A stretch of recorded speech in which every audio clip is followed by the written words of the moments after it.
Welcome to the Blathering Live. It's the first ever ENSHITIFICATION episode, which implies that we'll be doing this again, and that means we're going to make this a success tonight. Hi, everybody. Ken Napzok. We are live on Mondays, Thursdays, most Saturdays, and any other damn time we want, quite frankly. It's the Blathering Live, made up by you, the community, and we're going to have some fun tonight, but there's a big purpose. There's a big, poignant reason behind this. The world just continues to get worse. And as the news of the day troubles us, stresses us out, causes us anxiety, anger, sadness, frustration, fear, suffering, we sometimes turn to the things in life that we enjoy. I don't know, searching for something on the internet to buy, swinging through a fast food restaurant, sending an email to someone you care about. I don't know. There's a lot of things that we take small joys in to get us through this tough time in this world. And now those things don't work as well. It is the great ENSHITIFICATION of all things. And tonight on the Blathering, while we're here tonight, we're going to accomplish a couple things. We are going to gather as a community around this little digital campfire, and we're just going to vent. There's no wrong answer. There's no wrong thing. And if someone calls in to vent about something else or something, and you're like, that's my thing too, then you call in and vent about that too. There is nothing off limits tonight. Well, you know, we'll see where Kingsport Cal goes with his call. But we are here to come together as one. And also, we're going to have special guest, bottom of the hour, filmmaker Jordan Rowe, going to swing through, talk about his first film, feature film, a Halloween-themed comedy called Hamilton House. And then the world premiere of it is this weekend. The Chinese Theater, part of the Dances with Films Festival. Jordan's going to call in and talk about the film, but also talk about anything he wants to in the world of ENSHITIFICATION. As someone who's a filmmaker, has worked in movie theaters, he might have something to say as well. So Jordan Rowe at the bottom of the hour. Also, I'll be drinking if you pay for it. Yeah. It's the ENSHITIFICATION of entertainment. You used to just be able to tune in to entertainment and the entertainer would entertain you. Now you got to pay for it. Why? Because I can't afford to even buy this buzzball, let alone pay rent. But I'll drink it tonight if you pay up for it. All right. Speaking of paying up for it, here's someone who pays to be on this show every week. He's Buzzball's own producer, Steve. Steve, that sounds awkward. Yeah, I know. I did the thing.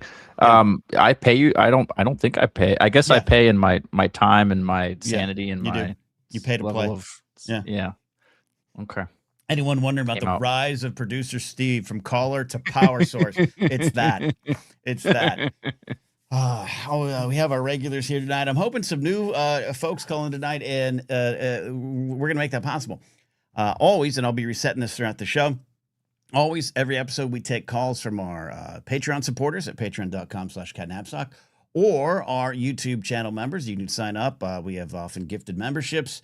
And you can call in. You get access to the link. It's in the community tab on YouTube or on Patreon. It's a pinned post. But tonight we're opening up the Thursday link to everyone. So if you haven't had a chance to support on Patreon, or you can't because times are tough, don't want to be a YouTube channel member because times are tough. If you're on Twitch, you're on Facebook, the link is live. It's up, and you can call on in and join the ventification of ENSHITIFICATION. Steve, happy to be here with you tonight. How are you doing in this ENSHITified world? Oh, happy to be here as well, Ken. I'm one day closer to my vacation, and I haven't had in like the longest time ever. So I'm super happy to be here. I'm super happy. It's the perfect time to complain. It's getting hot out. That makes me want to complain about stuff because I step outside and I get icky, and so that makes me ripe for here. Let's sit down and just bitch about all the things that bring us ripe and have gotten icky. Worse. Yes, two words that go together so well. Yeah, ripe and icky. This will be fun tonight. I hope it's fun. I hope it provides a service for folks. And this we're gonna have him. He's gonna call in tonight. Our buddy Ken Plume. I think we were playing Fortnite one night, and we were just talking about the ENSHITIFICATION things, and he kind of suggested that we just do a show one night. And I was like, that's a great idea. So here we are. Do you have anything you want to start the show off? We got a call from Brady that's going to kind of explain why we try to ENSHITify as a country, as a world. But Steve, do you have anything on top of mind that you're here to complain about? I brought a list. We'll go through it. I think as the show goes, we can kind of. I figure we can talk about our enshittification Mm-hmm. opinions as people come in and out. So I've Mm-hmm. got a short little list. I think my biggest thing was, and we've talked about it on the show before, but was the rise of the smash burger.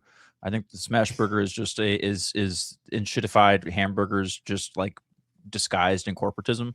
Mm-hmm. Mm-hmm. So Trend. that's so yeah, so that's kind of where I'm going with that. But I mean, if we're gonna start off real big, I would say social media was kind of like one of the things at the top of my list. Mm. It used to be like we used to poke each other on Facebook, and we used to fight over each other's top 8 on MySpace, and now we're having Mm. world political leaders have high school fights on social medias, and we're having people create their own social medias. It's becoming a little dystopian, and so I'm going to go ahead and call that enshittified. Just an overall enshittification of the Yeah. world of social media. And I think you can get to Yeah. specifics with that.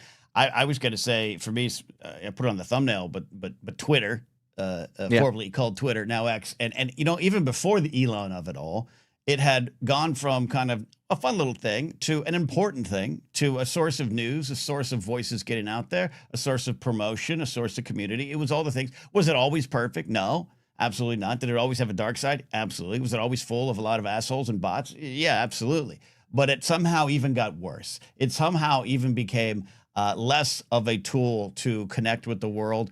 And then Elon bought it. But I think of it today, and I don't want to get too serious, but we had these tragic earthquakes in Venezuela, giant earthquake, 7.2, 7.5, thousands dead. And in those kind of moments, I think of a thing like Twitter of, oh, when something happens and I need immediate news, if it's in my area, I would go to Twitter. And we can't do that anymore. We haven't been able to do that for a while.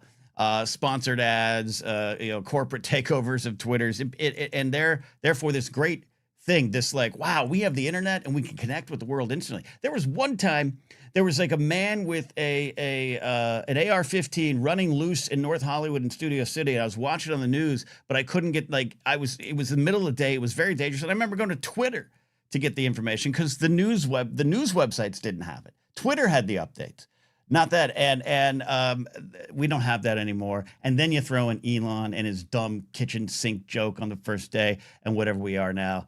That is, to me, one of the tragic enshittifications of the world, Steve. Yeah, I could see. I mean, we could go down the whole list with pretty much every social media platform at this point. I mean, Reddit has had a similar enshittification of itself. In the first few years, it was great. I mean, it had plenty. Don't get me wrong, it had plenty of issues. Yeah, The Boston Marathon, included. But there used to be like something happened, and it would automatically be at the top of your Reddit feed, no matter what. Same thing with Twitter. I feel like the algorithms themselves have changed based on ads and clicks and all in the corporatization, the how much money can we get out of these kinds of things, because people talk more about their opinions on these things than the things happening themselves. And you just don't like that's crazy to me that you just don't see that anymore. Like if something big and crazy is gone, that used to be front page news on Reddit or any other social media thing you logged into, and now it's almost like you find out about it because of someone's reaction, not because of the story itself. Right, which is frustrating and also just dangerous at times when you're trying to get real information. Physics buddy just says I left Twitter over a year ago, never looked back. Yeah, same. I have accounts on it. I still have my name I'm squatting on it on the hopes that maybe one day it would be normal again. I don't think it will, but I haven't really been on it in about a year or two as well. So, and it's great. Yeah, Physics buddy Joe's right. You don't really look back. You miss some of the stuff we had, like we just talked about, but you don't look back. All right, and for those just tuning in, the Great Enshittification episode, phone lines open for everyone tonight, and I will drink this buzzball, as will producer Steve, for money, because entertainment is also enshittified, and I'm part of the problem. So we're almost there. We're about $11 away from the goal, and I will drink, baby, drink. We already got a generous super chat from Laserbolt, and Laserbolt, host of Friday Night Flights on his channel, Laserbolt Vids. Drink for the enshittification of cars. They have so many dumb features to appeal to everyone that they please no one. Not a car guy, meaning I couldn't, change my own oil, Steve. I had to find money to pay for my brakes last week because I couldn't do it myself. Some people could. Maybe I'm part of the problem, but yeah, I think Laserbolt's right. Bells and whistles, just get me to where I need to go, right? Absolutely, yeah. The cars have become so much harder to do basic. I used to be able to, like when I was in high school, I used to change my own oil and stuff like that. I don't do that anymore. It's a pain in the ass. I changed when my wife and I, right before we got married, she had an old 1990, it was old at the time and would be now, a 99 Honda Civic. And I replaced the radiator in that Honda Civic, Ken. Wow. And then she hit a guardrail and totaled it about 6 days later. So if you ever need to replace the radiator in a 99 Honda Civic, I'm your guy. It's actually really easy. It's like 2 screws. You plug one thing in, and then that's it. You lift it out and you put it back in. So that would have cost like $400 at the shop because they see this 25-year-old girl walk into the store like I need my radiator replaced. They're going to take her for a ride. So. Absolutely. I think that one of the greatest moments in my life is when I replaced the right side rear view mirror on my Camry after I took it off by turning too sharp into my apartment complex. I did it myself. Thanks to YouTube, and I saved a lot of money. And I was trying. My dad showed me once. My dad can fix cars, and he's an engineer, builds computers. He showed me how to change my oil once, and I went, "Yeah, no, I'm good. They have shops for this. So I'm good." Honestly, the biggest pain in the ass with changing your oil is like disposing of the oil. Like if it was easier to just get rid of oil, I would do it all the time. But the getting rid of the oil is what sucks. Well, that and getting the ramps, I don't know. You are kind of also trusting your life on like 2 pieces of plastic holding up your car, which, again, to Laser Bolt's point, maybe the cars are, I don't know if they still hold, I don't know. Yeah, a lot to worry about. And look at that. We have hit the goal. We'll do this in a bit after my guest calls in because I want to be proper for the guest. Mark Ellis Live, a local comedian, says, hi, I can't listen because I'm at the gym and Ken's voice puts me to sleep. But why do my Netflix shows all have colors that flash bright and dull throughout the program? Can't a man watch War Docs in peace? And with that, we unlock the buzzball tonight. It's fitting that it's Mark Ellis helping me get drunk again tonight. Okay. So thank you, Mark Ellis. And yeah, absolutely. I think just streaming in general might come up a few times tonight here. We'll do the buzzball. And also thanks to Kingsport Cal gifting channel memberships. That is how you can call into the show tonight. Or actually tonight, anyone can call in. To Mark Ellis's point, I just, before we get away from this, the World War II documentary has been enshitified. There used to be a new World War II documentary on the History Channel like every day of the friggin' week from like 1998 to 2010, Ken. And now you can't. You'd be scrolling through the channels and there'd be a documentary about Hitler's super gun or like Roosevelt's weather predictions, all sorts of crazy shit. But now you can't.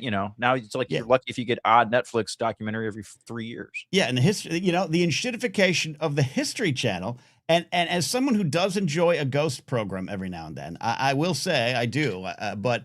To turn the History Channel into nothing but a paranormal channel disguised as like a travel channel. That's how they sell, and the Travel Channel too. But they sell, you go around to like a ghost town in Arizona, and it's history. But really, they're selling this shitty paranormal show. And it used to be the History Channel. Now it's a bunch of bunk. It's a bunch of pseudoscience, pseudo history. Right. Yeah, the History Channel has gone through phases. There was a Nostradamus phase there for a little while. They had a pretty long Hitler phase.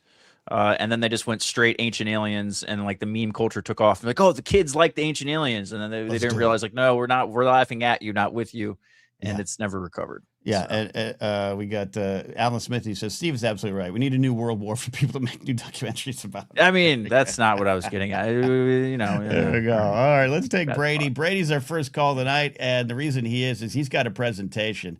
Brady, this is exciting. You're here to explain why we enshitify and if there's a way to make it work for us. Brady, welcome to the program. Brady, welcome to the program. Hello. Brady, this call is enshitified. No, you're here. We hear you. You're wonderful. God damn it. You sound good, my friend. Yeah, my mic is enshitified. You ready to learn? Let's learn. Fuck yeah, I'm ready to learn. Let's go. Let's do it. Okay, pardon the shitty font, but this is why we enshitify. All right. Fonts have been enshitified. What are we drinking this, by the way? Are we drinking this now? After the guest. After the guest at the bottom of the hour, yeah. Okay, got it. All right, let's go to the next slide. Okay. So this is going really brief. This is how it happens, right? You capture the market. Yeah. Let's go to the next slide. We're going fast. All right. So we're going fast. All right. Oh, I love it, Brady. Senator Schumer's here. Hold on. Oh, okay. I got to see. He's got a presentation. I got to see.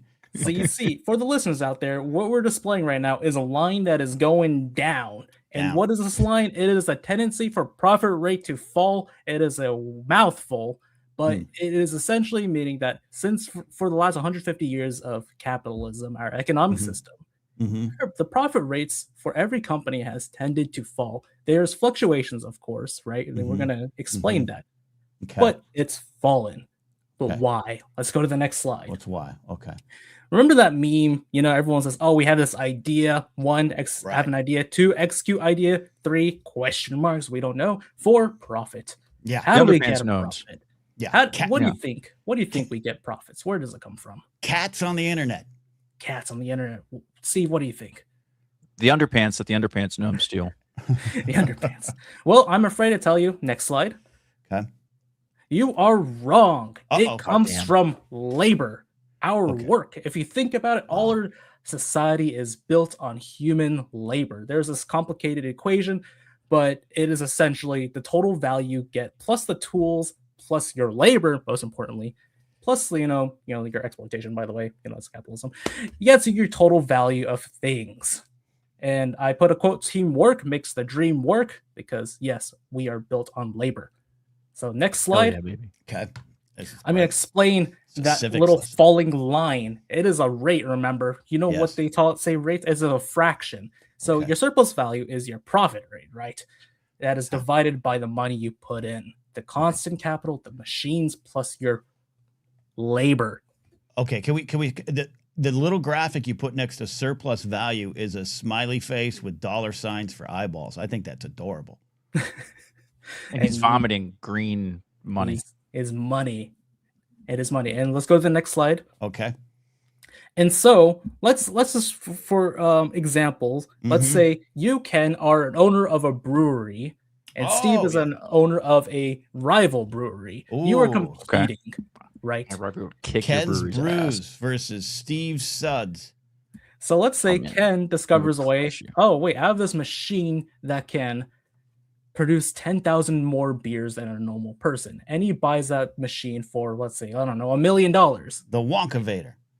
And for a temporary amount of time, Ken makes super profits. He makes a lot of money. He's rich. I see where this is going. Steve, how does that make you feel? That makes me feel like I can undercut Ken and do exactly what he's doing for significantly cheaper by decreasing the quality of the product by just a little bit and make a shit ton of money. But before we get there, you buy the machine.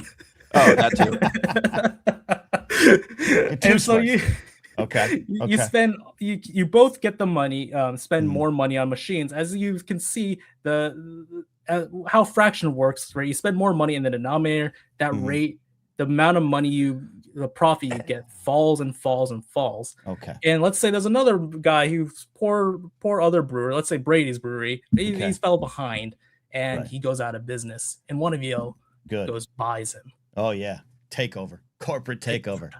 But you're still competing. You're fighting for that profit rate. So let's go to the next slide. Okay. Is this a bad time to mention I moved between 4th and 5th grade and never actually learned fractions? So I kind of just winged it for the rest of my life, including up until now.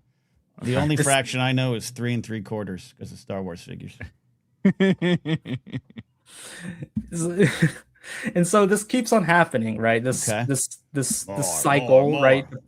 More. The profit rate keeps on decreasing because you keep on spending more on machines, not realizing, oh wait, maybe we should value the worker because that's where the value comes from. Remember, and this keeps on happening. Eventually, Ken buys out Steve, and he owns all the breweries. Yeah, and so let's be fair. I am 100% for sale. Yes, you are. Steve Suds is a subsidiary of Ken's Brews. Let's do it. Yeah. And so this cycle keeps on happening. Let's go to the final slide. This is monopolization. Okay. But the profit rate keeps on falling because, as we said, that graph has 150 years of data. It tends to fall. How you fight that? Those shareholders, they must maximize profit. Shareholder value. You try exploiting your market. And that comes from ENSHITIFICATIon. According to the graph, or you go to war. That's the other. That looks to be the other thing that we help us out. So yeah. Okay. Yeah. Yeah. I like this. This is great. So Brady, What does this all mean for us, the consumer? What does this mean for us? Well, that means fuck us, because it's all about that profit rate, not the workers, not the consumer. It's the profit rate. Okay. Now we know why we're here, Brady. What is one thing that you think has been enshittified so much that you just can't stand it? What? Well, speaking of which, your hide. How I made this presentation. Oh my God, Microsoft Office, man. Just like I had to pay a subscription. I used to just own Microsoft Office. Right, Office 2007. Man. Outright. What do I need all these, I don't know, these extra tools for? I don't need them. Remember when we used to make fun of Clippy, and now he's thinking to him, and now we're having the AI take over the world, and Clippy's all laughing at us like, you bastards. And now it's the Thanos meme. He's like, now you've come back crawling back to me. You should have joined up with Clippy. Right. So yeah, how much do you pay a month for your Microsoft Office suite, Brady? I don't pay for it. That's the way you fight it. That's the way you fight it. All right. I pay like $12.99. I got to find a way to fight it, Brady. Fight the power. I can't afford $12.99. I could barely afford this Buzzball. This Buzzball is now over $5. Shitification of Buzzballs. Brady. Baby. Yes, this is great. Thank you for setting us up. Now we know why we're here. Now tonight is about venting and maybe looking to the future. I appreciate your work here, Brady, on this show tonight. Thank you. All right. Brady, check it in. At the bottom of the hour, we got filmmaker Jordan Rowe planning to call in, talking about his debut feature film, Hamilton House, which is a Halloween-themed horror comedy. Going to play this weekend, part of the Film Festival Dances with Films over at the Chinese Theater in Hollywood on Saturday night. So you, if you're local, can go see it. He's going to talk about that, talk about some other things. But I think we have got to get onto the show. The man, we'll do cameras with this man. The man who I said, you know what you should do? You should do a show where we all call in and yell about things. Here's Mr. Ken Plume.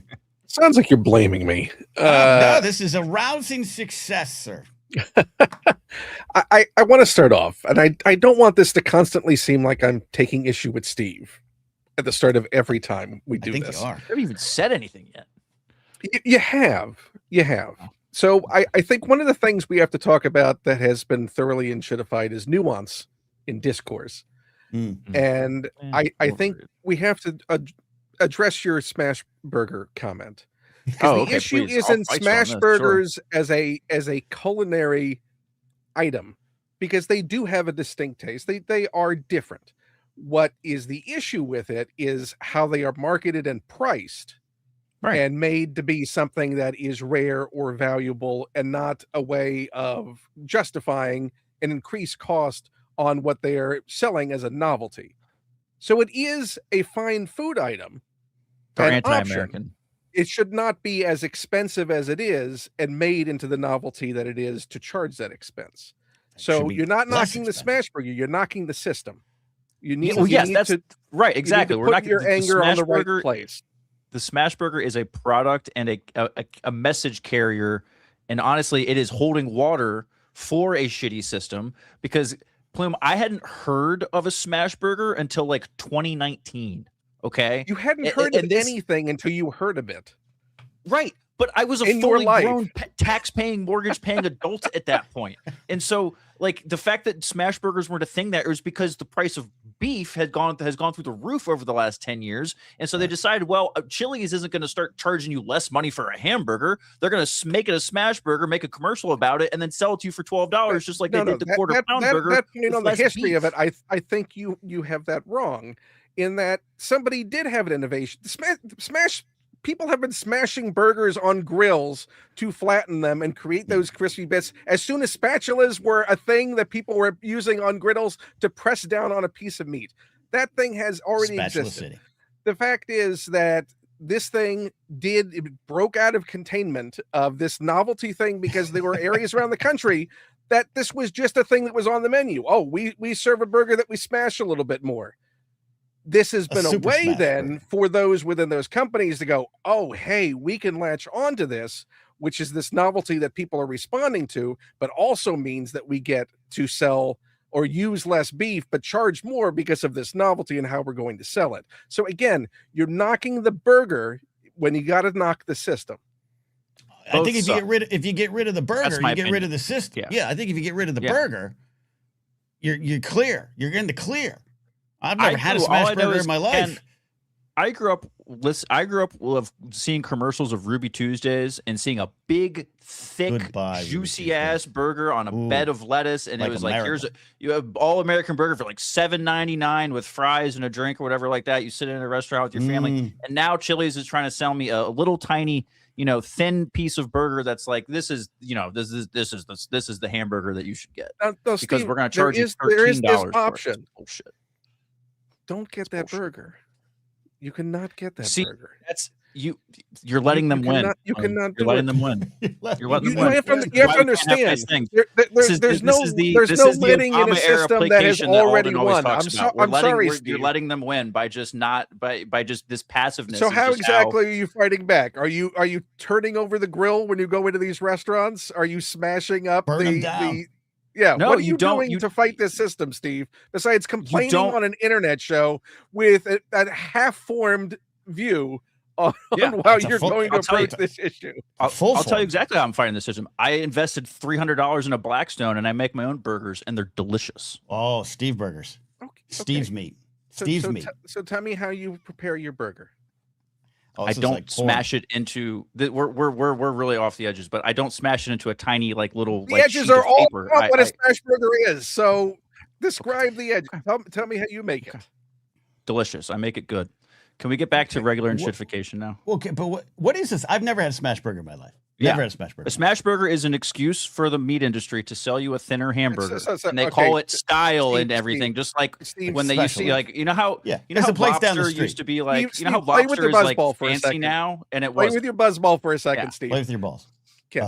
So all smash burger is taking a meat patty and you smash it down a little bit flatter so the edges of it get crispy, because that crispness taste is something that people like on as an option. That's all it is. All it is smashing the burger down a little flatter to crispen up the edges. That's all it was. And traditionally, all it was, and that traditionally was also the same amount of meat that was on the regular burger. They just flattened it a little bit more to crispen up the edges. You're really defending people that are the same. Let me be very clear. The people that are pro smash burger are also pro lobster being super expensive. They're pro blood diamonds. They are pro rare minerals being earthed or being mined for absolutely no reason and under unsafe conditions. It's all the same tent.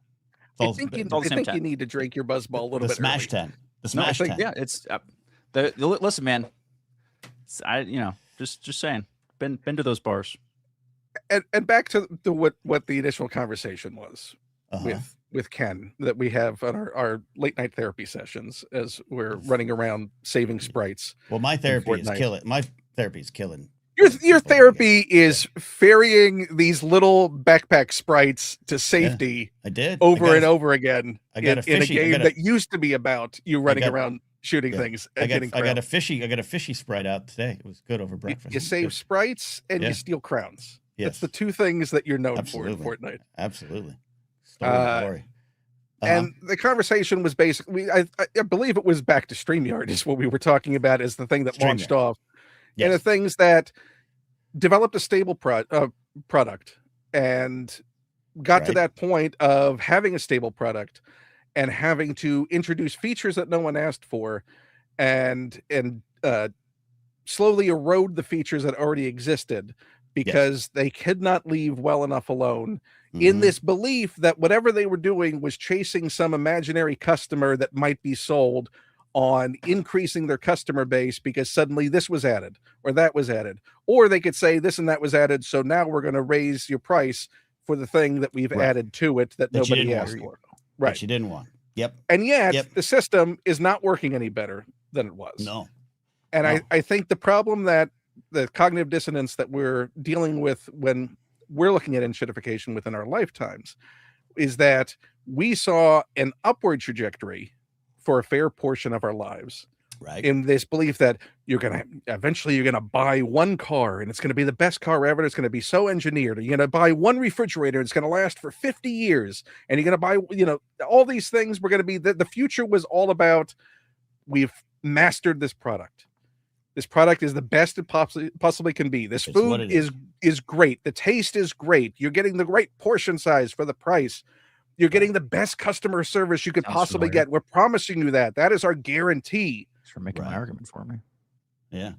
And the issue is now we're having to face where, in talking earlier, the point that was made about the fact that customer value and competition is that you don't have any incentive for companies to improve. You don't have any incentives for companies for sustainability of their products or longevity of their products.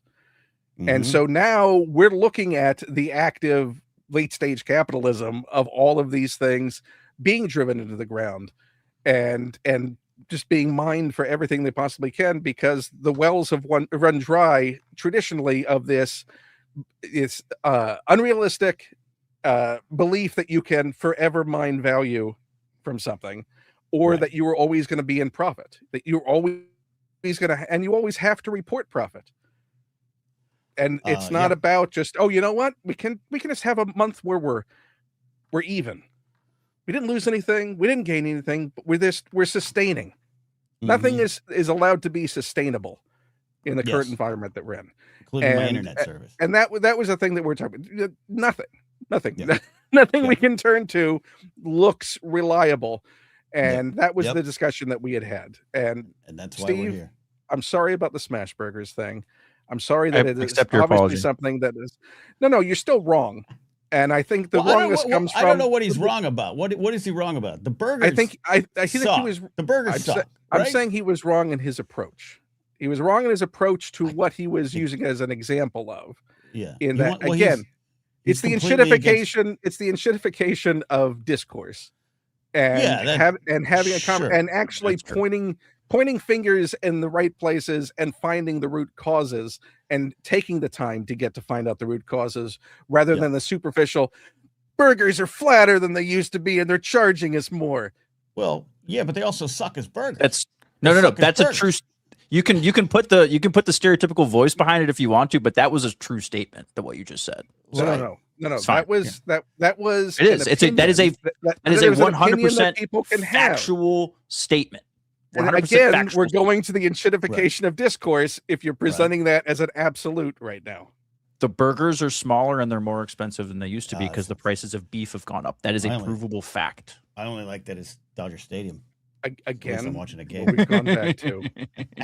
You know what? I will leave it for everyone watching to extract the value of the conversation from what we've had. I just worried that you defend food so much. What have you got in Smashburger? You got stocks in Smashburger? I want to know. I want to get to the bottom of this. Smashburger. And you know what I've also not enjoyed? I've not enjoyed paying too much for a Smashburger. Yeah. We're in agreement. Both of those things are the case in a lot of ways. Big tent. So big tent over Smashburgers. But Ken, when we are in a certain city in the near future together, we will go find a nice, responsibly priced Smashburger to try. I've got plans. No. You have no plans. I've got to see the city with I've scheduled your plans. Oh no. But all right. We will have burgers delivered to the place where you are at. No, I get it. Oh no. I'm gonna see this. I'm gonna see the city. But we do have a special guest at the bottom hour. I thank you for the theme, Mr. Plume. And tonight, when you get a fishy Sprite, you'll see how fun it is. I will talk to you later. The enshitification rolls on. We have a special guest calling in. He is a filmmaker. His, like I said at the top of the hour, his first feature film, Hamilton House, which is a Halloween-themed horror comedy, is debuting this weekend. Chinese Theater, part of the Dances with Films Film Festival. Saturday, June 27th is the showing. And there's a little history to how we know each other. Steve, he was a fan of some of the programs that I was on in the past, but also he sold me a ticket to a movie one night at a movie picture house, and that's why he's here tonight. Welcome to the show, filmmaker Jordan Rowe. Jordan, how are you doing, my friend? Doing great, Ken. How's it going? Can you hear me okay? I've got a microphone set up, so you are coming in loud and clear, and we're happy you're here, man. How are you? I'm doing great. And to be on theme with ENSHITIFICATION, that Please. job of me selling you a movie ticket, I don't think exists anymore. It's a kiosk, or it's you go to the person selling you the concessions. Right. That wasn't even the topic I was going to suggest later on, but our origin story has now become obsolete. Do you remember what the movie was? I think it was Guardians of the Galaxy, the first one. That might have been. I'm pretty Did you sure. work in one of those like little like glass encased, like you talk about like the little like you know what I mean? Like no, like Well, the little like no, booth it was with Sherman like Oaks I'm familiar. 360 view. No, No. It was Sherman Oaks ArcLight, right?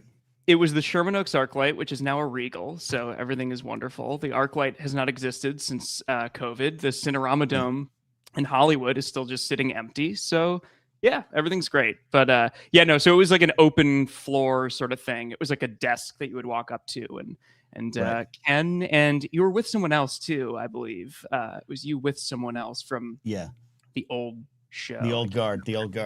Yeah. But I recognized you, and then a year later in studio on one of those shows, we reconnected, and you remembered me from selling you the ticket, and here we are 10 years later. You know, and ticket takers or ticket box office attendees are no more. So That's right. you remembered someone that sold you a movie ticket? Like, no offense to you, Jordan. Like, really? I mean, I was impressed, to be honest. Yeah, I did tell you in the moment that I recognized. Wait, that's that is impressive. but that's the thing. It's there's only been 2 or 3 times in which I have been sold a ticket or given a ticket to a movie and someone's been like, "Hey, are you?" Oh, okay. so-and-so? That's the connection thing. Okay, gotcha.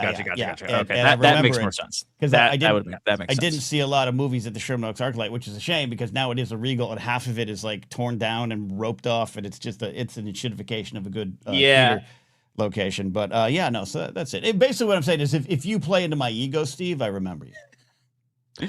Noted. Good to know. Jordan, in that time, you have become a filmmaker. You were always studying and preparing to do it, but you have your first feature film.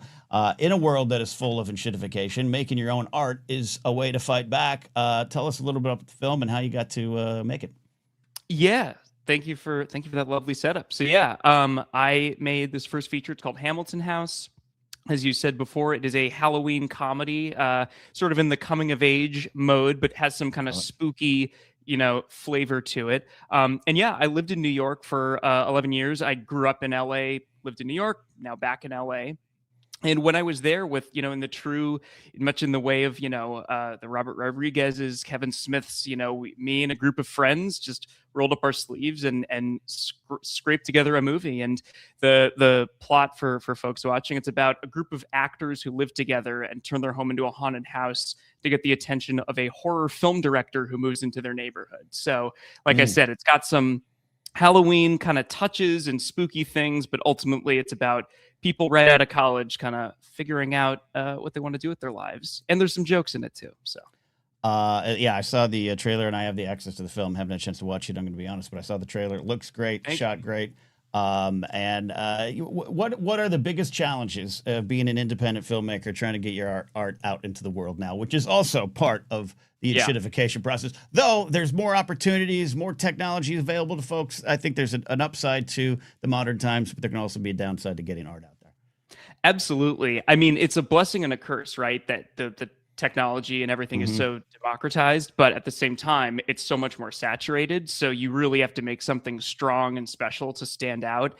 And I would say that as far as the challenges go, we're this is our world premiere at Dances with Films. We don't have distribution yet. So learning that side of it, and also just the realities of there's a handful of players out there, like 2 major studios, Warner's and Paramount, are merging. So the number of outlets, on one level, you can self-release something to somewhere like YouTube or even Tubi or these places. So the barrier to entry is not as much, but in terms of it actually finding a wide audience for it to make an impact is definitely harder than it's been before. Love that. And it's truth there. At this film festival, and I would have gone to see it. I'm actually going to be down in Anaheim. I'm going to be at Fan Expo Anaheim. So if anyone's down there, I'll be down there during most of the day. And you can feed my ego by coming up and saying, hey, I once sold a movie ticket to you. No. You might just wind up as a guest on here if you do that. So. Yeah, absolutely. What is, in the time we have here, what is the What is? Oh, Steve, you found an article of it there. Oh, look at this. There's an actual ABC 7. This was posted. This was posted 7 minutes ago. The interview you did with we just had a ABC, piece run on ABC LA with George Pinocchio, which was love that. Beautiful. Yeah. What is one thing you learned about yourself in making your first feature film? You know, I mean, it's the cliche, but film is such a team sport, and I'm a control freak, as directors tend to be. You want things to go a certain way, especially as the writer-director of this film. You have a very specific thing to look and feel, but you know, can you hear me okay? Well, something happened, Jordan. Suddenly you sounded like a possessed robot. Yeah. Is everything? That is like watching. It's like watching the Obi-Wan and Vader fight, where he's like going in between Vader and Anakin's voice. That's what that sounded like. I killed. I'm not your failure, Obi-Wan. Yeah. Now you're muted. Okay, come back. How are we doing? This better? There we go. That's better.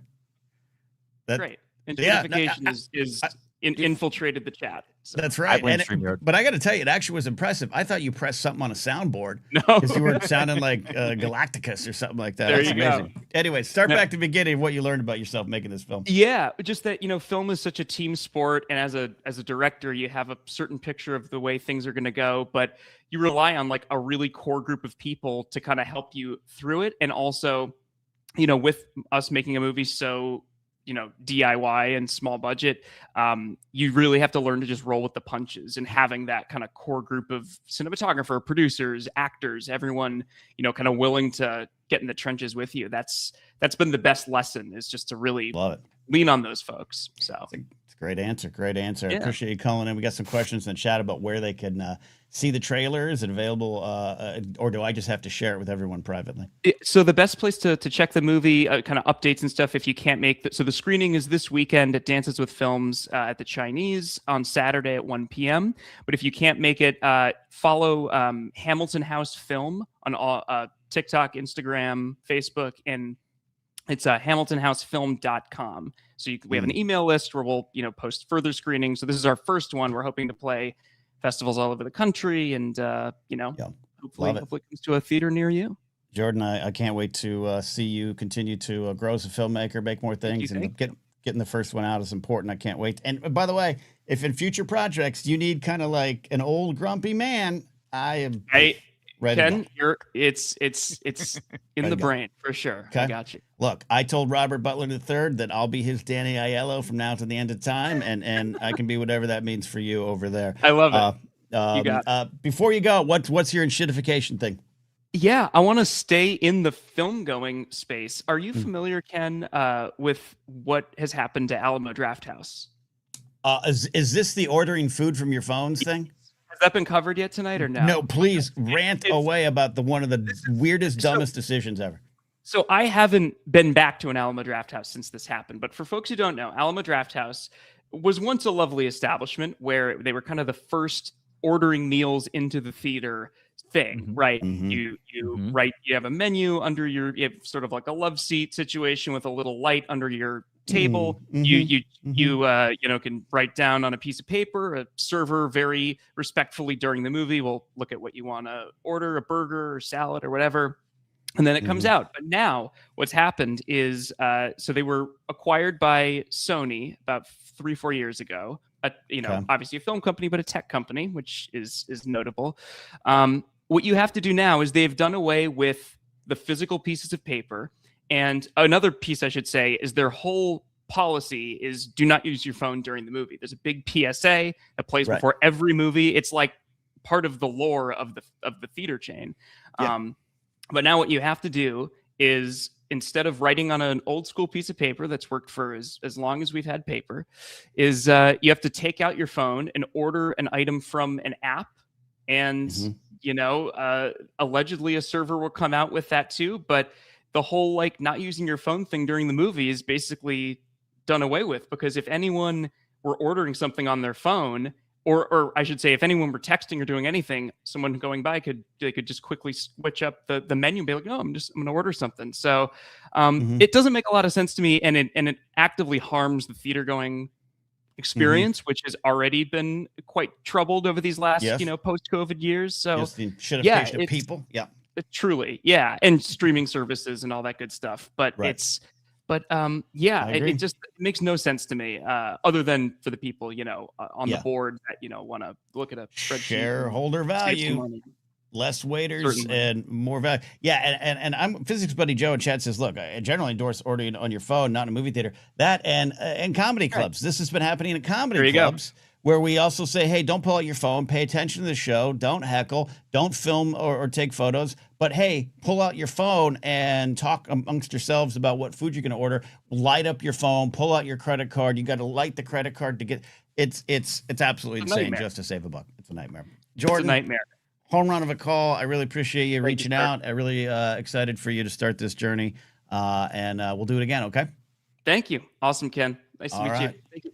Thank you. Everybody follow Jordan and Hamilton House Film on social media to get the updates on that. All right, we have got a lot of calls, Steve. This is what we wanted. We're gonna have Alden, Jared, Physics Buddy Joe, Dr. Addy, Mandalorian Jedi. If you want to call in, if you want to vent, Enshitification, this is your night. The great Enshitification episode, the first of maybe many, unfortunately, because Enshitification is not gonna get better. Calling into the show doesn't have to be video; it can be audio. But it's open to everyone tonight. So if you're just swinging through and you don't know what we do here, or you do watch and you just never call because, maybe you can't get a YouTube channel membership or don't want to use Patreon, I totally get that. Now's your chance to call in tonight. We also got some voicemails, Steve. We'll get to that in a second. We do, since we reached the goal, we do have to do some drinking, and I figure it's a good idea to bring my co-host on Casterly Talk. We got our review of House of the Dragon out. We got a question episode coming to you this weekend. Alden Diaz is going to be here to help us drink and complain about Enshitification. How you doing, buddy? Well, I don't have one of your same drinks. I am drinking God's favorite soda, the orange Fanta. Fanta. Love that. And it is Fanta, You want not that? Fanta. Gringos. Fanta, not Fanta. It is What is that your Lana favorite? Fanta. Is that your favorite Fanta drink?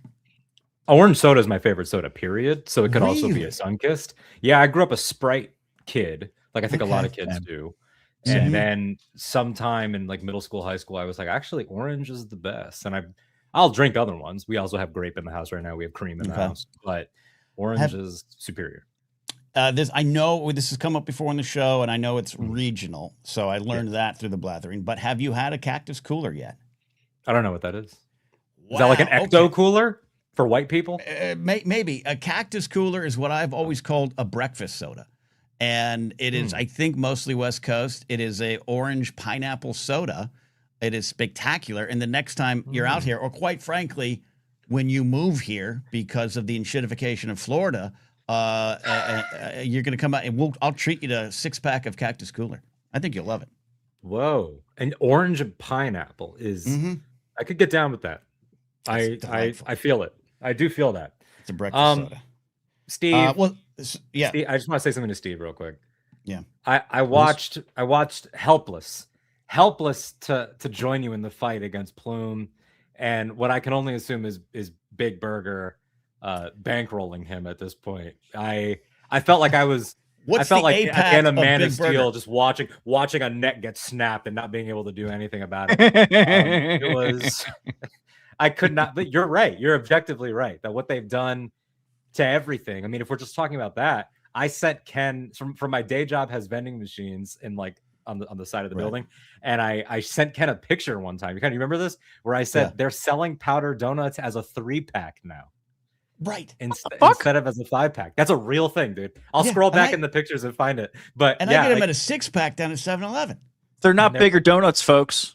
It wouldn't be surprised if you know what next you're going to tell me that Milano is taking a cookie out of the sleeve. I wouldn't be surprised if they've done it already. Like I'm not even kidding. Like I think they might have already done it because those little part of it. You know how Milano cookies are in like layers. I know they're like $6, so they're bet it's one a a luxury layer. to buy them. One a layer. No, I wouldn't be surprised if we're down to like 4 cookies a layer, 3 cookies a layer when it probably used to be 5. You know what? We should check this, Steve. Actually, we should check this. I'm going to buy a Investigative pack of reporting. Milanos for Monday's show because I can eat an entire bag of Milano cookies in a sitting. And we'll go I for know, it. yeah, All right, me so, too. It Alden, feels I want icky. you to pitch your certification while Steve and I do our buzzballs. Steve, I got the Cocoa Chiller because that's my favorite one. What did you get? I got the blue one because that's my favorite. I don't know what it's called. Berry cherry limeade. Steve These likes are blue. alcoholic. I am. Steve likes blue balls. Okay. Yes, absolutely. All right, here we go. Oh yeah, these fuck you up kind of. Look at these boys go, guzzling balls on a Thursday night, the way God intended. Well, you know, they say it's not Adam and Steve, but I see a Steve before me, and there it is. And Even the one with the long hair too. What I love about that, it's like the Choco Chiller. You know you're gonna die, and you say what I love about that. Well, yeah, the Choco Chiller is like drinking chocolate milk that's gone spoiled, but it's fun. And that's why I like that flavor. All right, thank you all for supporting that one. Alden, what is your enshitification? I'm overwhelmed with enshittification because it's just, you know, I knew this episode was coming. It's been on the calendar for a little while. You'd mentioned it to me a couple times. Hey, we're going to do this enshittification episode. And every time I would think, well, where do you even start? And I've been, you know, backstage listening to everybody's tangents so far and different topics. And I am truly overwhelmed with choice because I think part of what enshittification does is that it gradually gaslights, I think, whoever is like, whichever generation is getting the brunt of it. And so I just turned 30, you know, at the end of last year. And I am very conscious of the fact that every generation thinks a few things. Every generation thinks they invented, you know, sex, drugs, and rock and roll. Every generation thinks they have it the worst. Every generation thinks they were born at the worst time. And I know all that. So I want to put all those caveats out there when I say that I do genuinely think when it comes to this stuff, this is the worst time. Like I was scrolling through reels the other night, just in an existential fog. And I saw a old 40s or 50s refrigerator that was built with like lazy Susans on the inside that could be like spun and hidden away and all this stuff. And I just looked at it in amazement, not because there's anything high tech about it, because there's not, but just the fact that like this thing was built with the strength that could keep Indiana Jones alive in a Nuketown scenario. And it has all these features. It still works. And we have decided that instead, I need my fridge to talk to me in a sultry tone and tell me like the weather and have a touch screen and all these things that, and again, like you touched on, it's that nobody asked for it, but it gets in your head, man. And it makes you feel like, is everything worse? And so I guess what I'm saying is that the enshittification is it's in the ether. Like it's no longer happening to things. Because 5 years ago, I think it was like, there are areas of life where it's happening, but there are areas of life where it's not. I no longer feel like that is true. I do think that enshittification is the baseline of reality, and it's not a feature, it's the game. I'm not a smart person, Alden, but I think you're right. I'm not a historian, a psychologist, or a scientist, but yeah, I think I would stand by your statement that we are in the worst time, and you're right. It's always been worse. I do remember the first time my dad complained about the cost of ice cream at Baskin-Robbins. I remember going, Mom, why is my Life cereal box a little smaller? It's been happening, but I don't think it's been happening in at this fast of a rate. With it being that obvious, it's like Trump's corruption. Yes, corruption's always been present in politics. Yes, you know, and maybe Roscoe Conklin was up there, but Trump just comes out and kind of says, "Hey, we're corrupt," and we just kind of have to sit here and enjoy our $12.99 subscription to Microsoft. So I agree with you that this might be the worst of all time. JD Vance said today that Nixon would have been a 12-hour news cycle story. Yes, it's the first true thing JD Vance has ever said, but he doesn't understand why it's true. They're almost self-aware. They're this close. He circled it. It was like wild to watch him almost get it. Yeah, but if I had to pick something specific, I'm going to be painfully on brand and tie it into something we talked about in private that we're talking about on Blue Sky as well. No, I take nothing about Haley Williams. Oh, no. Can't. I would never bring some of those conversations out into the virgin ears of the blathering flock, the faithful. We were talking about how Christopher Nolan, well, we can't say it's Christopher Nolan, but Universal, and probably Christopher Nolan personally, has decided, let's be real. If it's really somebody doing it, he's also the president of the DGA. So he's got weight to throw around now. Christopher Nolan and Universal have decided that there will be no word of mouth which are really influencer screenings for the Odyssey. They're going to premiere the movie, and then film critics are going to watch it. Love it. Like you do. Love it. And I think, this could be a 3-hour episode, so I'm going to try to contain it. But the enshittification of, sort of building on what Plume said, not just a discourse, but specifically media, digital media, broadcast media, it has been pissing me off, not just because it's made my life personally harder, as it has yours, Ken, and many people that we know. But and so I'm going to acknowledge, like, I've lost money. So it's like, I'm not coming at this from some God view, this is just something I'm observing. Like, no, it's directly affecting me. And I think that what bothers me the most, I saw Tim Heidecker the other day talking in an interview about how he feels about late night. They were just getting his take. And he parroted something that happens. It gets said a lot, which is, well, it's a dinosaur, it's a dying form and everything. And I have to go on the record and say that all of what we're seeing, the fading of late night, broadcasters not being able to get their jobs, journalists not being able to get their jobs, all of that, you are being lied to when you are told that they are just fading, that they are just dying. It is not death by natural causes. It is a homicide. It is not.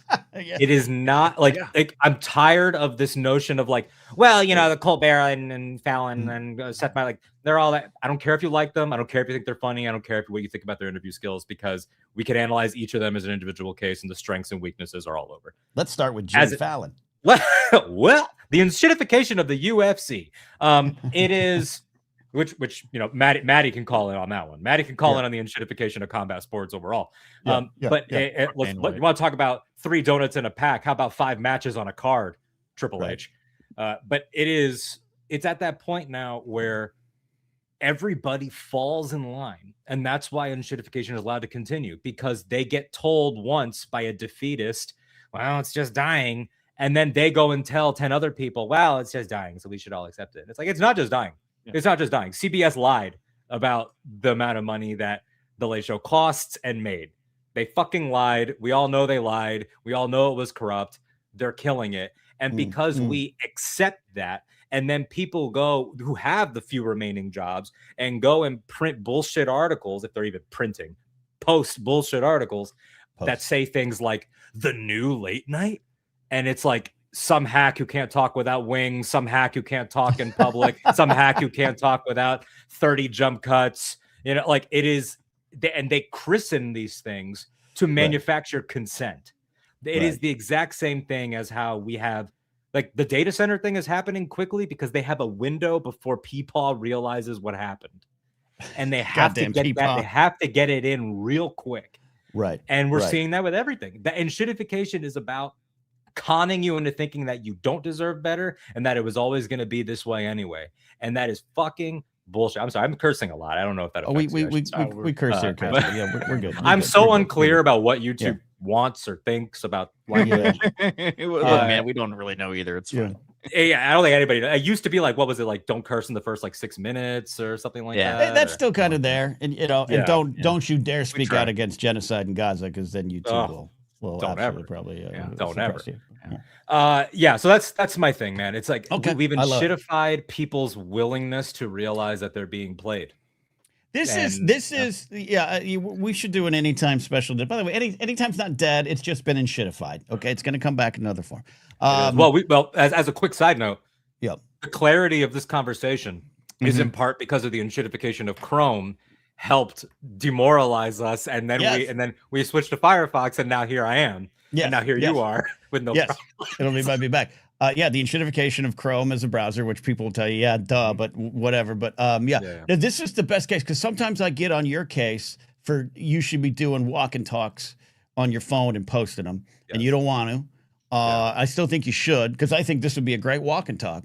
Well, if I had a nice beard like you, I would be more motivated. But they're gonna see all my teeny tiny little baby hair. Grow the hair out. You grow the hair out. Grow the hair out. But this is the best case you've made overall for this, because I don't think I have said the late night's dying, but it's dying because it because of the reasons you're talking about, right? Yeah. So you might be spitting. It's being murdered. It's being murdered. I like the take. Jimmy Fallon's holding the hatchet, but Yep. but yeah, this is you've made a great case here, and I think it's true. And again, as someone who started in radio and still knows the power of radio, and how it changed, the loss of radio as a, not just an art form, but a medium. I get why it changed. We're not all in our cars, we listen to podcasts, everything this, that, but it affected community. It affected the music industry. It affected how we get news and information, how we discover things. It's all these things. And it's the forced inevitability is part of it. We're talking about that all the time with AI. Like, it's here, you got to get on board. And, I'm not going to out anybody here because this is not the platform for that. But like the list of names that we know of people on all levels, from the Academy Award level all the way down to people that we hang out with that use it and want to talk about how it's inevitable, but curiously aren't proud enough to talk about their use. So it's like, is it inevitable, or is it just comfortable for you to say it's inevitable in the same way that, like, well, he screams at me, but he still loves me, feels like an inevitable. Like, it's just, I agree with you. And I love the Rogue One soundtrack, but, and score. Yeah. So of nothing, I assure you. Yeah. This is great. All right. This is good. We got a lot of calls, Alden. So I want to put a pin in this. I'm going to go watch the final season of The Bear, and I'm going to calm down. Okay. All right. You've done well. You've enshitified. Thank you. Quite well. Thank you. Alden Diaz, everybody, check out our review on Casually Talk of House of Dragons Season 1, Season 3, Episode 1. And we got a questions episode coming out. We got a lot of calls to get to. I appreciate this. We got people waiting patiently, like Dr. Addy, Jared the TIE Pilot, Physics Buddy Joe, Kingsport Cal, who's probably 3 to 4 Bud Lights deep. Let's go ahead. And Mandalorian Jedi is trying to call in too as well. Let us go to a new caller, not new, but like he doesn't call as much, so I want to hear his voice. Physics Buddy Joe calling in today. I got there. Look, man, let me tell you something. That Choco Chiller hits you right in the. They do. People can shit on Buzzballs all they want. They hit like a truck if you're not like, an alcoholic who drinks all the time. They do. They hit like a smash burger to your colon. All right, Physics Buddy Joe, you're on the air. Appreciate you being here as always, buddy. Great to be here, and thank you for taking my call. I'm hopefully not gonna get on my soapbox and talk too much. Please do. Please, no, Joe. Do. Please. The box has been soaped. The box has been soaped. Well, so my enshitification topic is being a fan of sports. Ooh, I agree with this. I've been going to sports games my whole life. My dad took us to Wrigley all growing up. And then moving out here to Colorado, where I am now, my wife her family had season tickets to the Broncos, so we go to lots of Broncos games. We go to a lot of sporting events, and watching it change from when I was a kid to now, especially the live experience, went from being a family outing, hey, bring the whole family, come out to the park, this is for the kids, like just a fun day to be out and enjoy some sports, now is turned into a networking corporate event.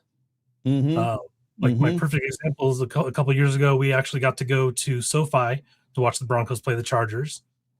And I actually went and bought seats almost in the same place in the stadium as what we have at Mile High, so we can kind of get the same view in the two different stadiums.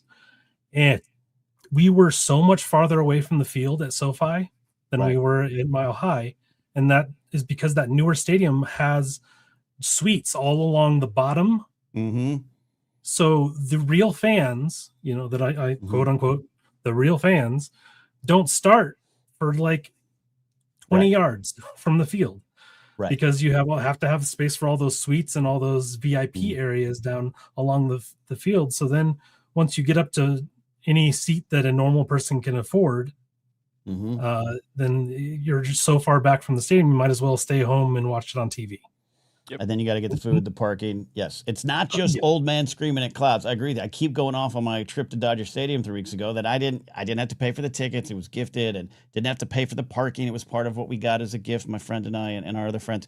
But the food, the price, it is beyond, like I said, old man screaming. It's class warfare. I don't think it's hyperbole. By the way, I have no problem with Taylor Swift. I have no problem with the Haim sisters. Haim's one of my favorite bands. Go to the Knicks games if you got the money. I don't think it's about any individual. It's just the options there. They have the money. Take it. Got it. Good. If I had it, I would too. But it's truly, Joe, it's become class warfare. It really has. Really has. And a lot of it comes from there's the what is called like the corporate side of it too. Is I know going to Rockies games, the Rockies suck.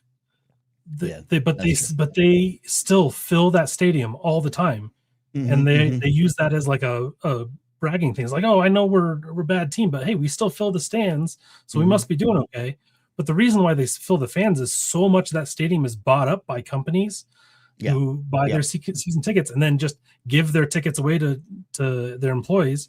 So whenever I go to try to like have a good back to like what I remember going with my dad, bring my kids to the stadium and have like a fun like family day at the ballpark, I'm surrounded by a bunch of guys who are wasted off their ass because they didn't pay for the ticket. Their boss gave it to them and they got the afternoon off from work to go to the game.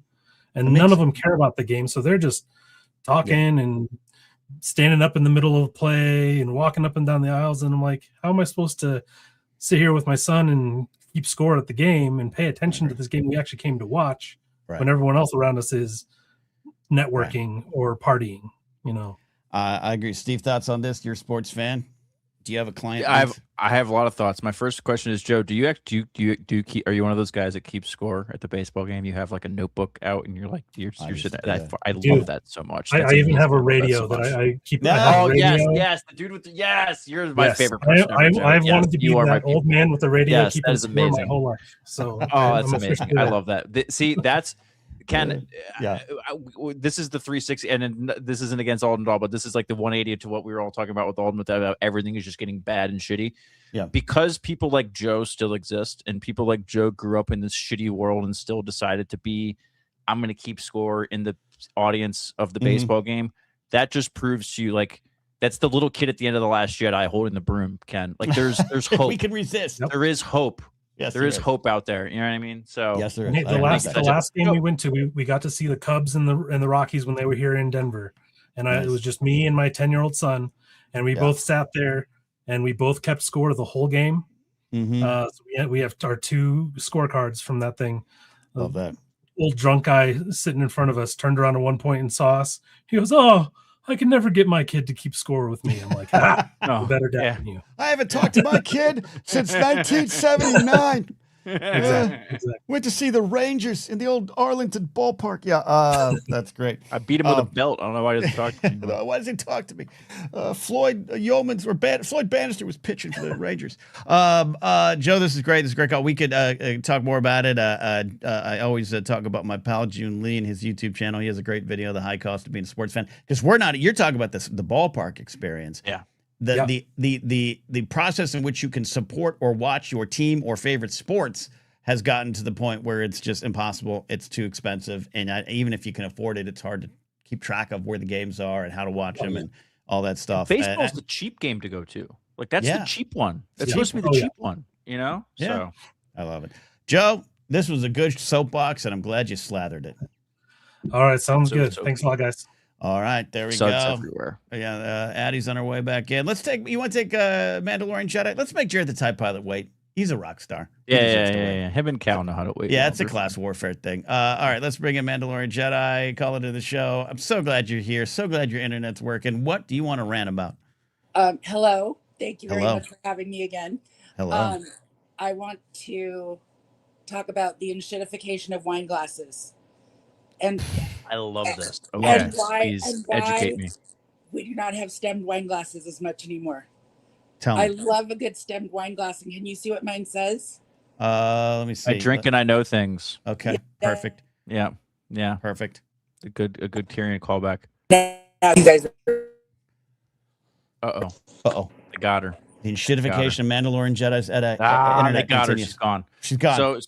But she's right about this though. I know exactly where she's going with this, Ken. And I think this isn't too far away. This is in the same tent as the Smash Burger opinions of mine, but it's not the same thing. Okay. And it looks like she's trying to reconnect. But the wine glass culture has gone from the stemmed, the Olivia Pope wine glass with the giant glass that you sit, you watching the scandal, to this stemless, like a little cup thing that we all just like walk. And it's just not. It is not the. I want to feel like Cersei Lannister when I'm drinking wine. God damn it. Now, okay, like not a plebeian. Oh yeah, same. Or don't do what I did one night when I lived in Studio City and had started to get into wine. I poured a pint glass full of wine and almost passed out and died because I didn't know wine is supposed to be sipped in small doses. All right, so I do have a question though. I know this happened to me at a wedding up in wine country, north of San Francisco. I had a sommelier there, and different kind of wine glasses changed the taste of the wine. Stemless being one of it. He did this. This guy actually brought that out. Did that fuel the change, or did one side win? Oh man! Oh wow! I muted the mic while the stuff was freaking out. Let's see if all right. You know what I mean, Steve? Though I know the glasses can change. Yes, it's a. So especially with wine, like the sommeliers will tell you, like that's why you have to have like an open. This is the thing with these stemless wine glasses. They make them like wide because when you pour wine, it's got to like breathe, right? So they have to like you have to have that big open space. So that's There's a lot of science to the wine glass geometry. Okay. But this has been the overall enshittification of the wine glass experience. You know what I mean? Yes. I know the glasses can change. Yes, and I think Mandalorian Jedi. We got to turn the stream down while we call the I think it's just like a style thing, and here's the other thing.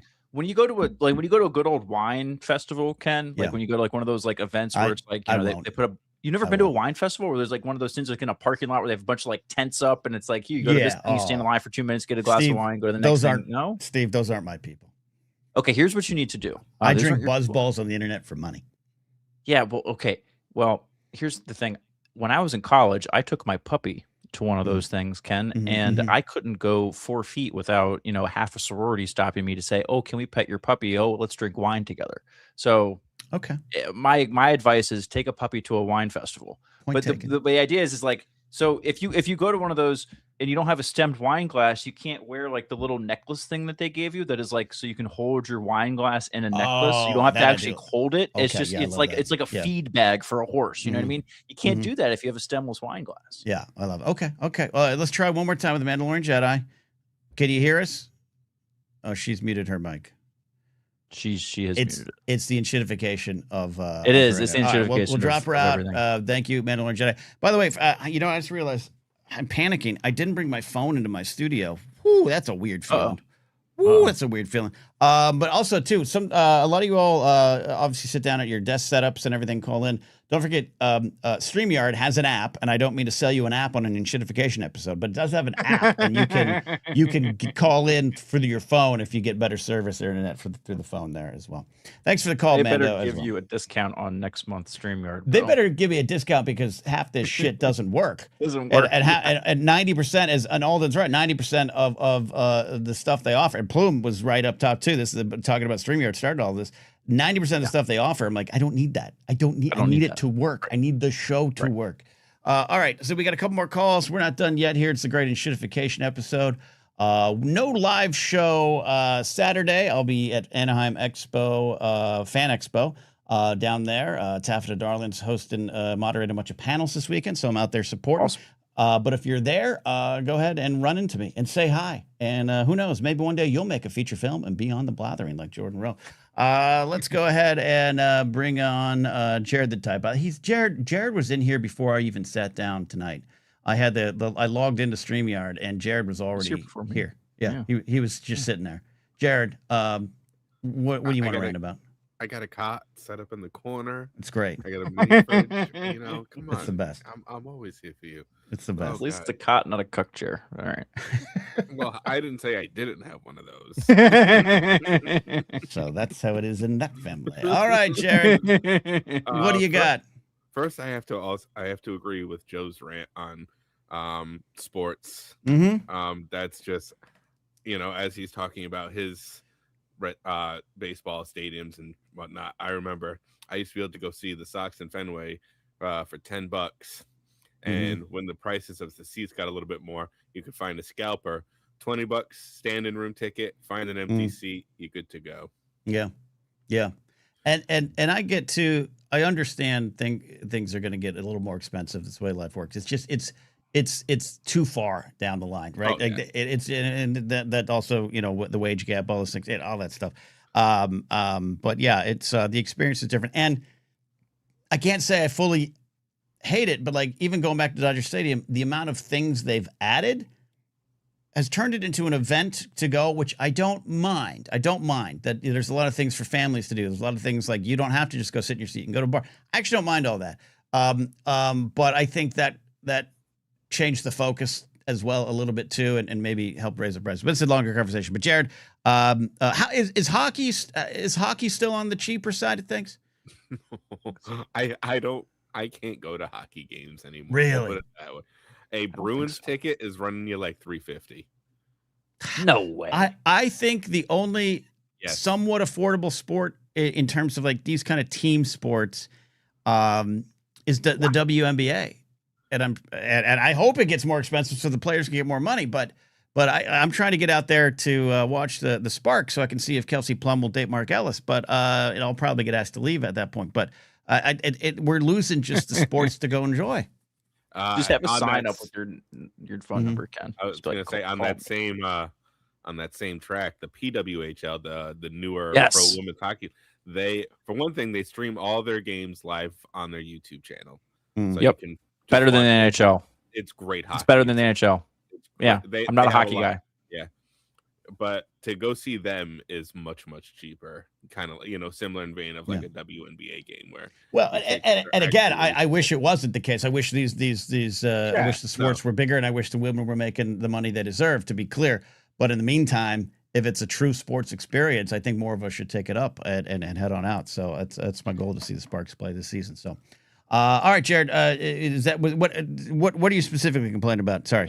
I've brought this up before, but I always, when everybody lets me rant about it, it's going to conventions of any kind, Comic Cons, horror cons, trade shows, you know, any of those. It is just, I don't understand how these are still in business with the pricing that has just gone on. You always hear, well, everything's so expensive. It's like, the door fee for a Comic-Con should not be over $100 for some of this a day. Like, right. Yeah.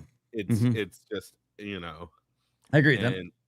And then the guests, again, the same argument is made, like, you know, oh, they got to make a living and everything. I'm just like, yeah, but I shouldn't also, again, like, I'm not paying $80 for a D-list celebrity who had a fun cameo in a horror movie. I was just like, no.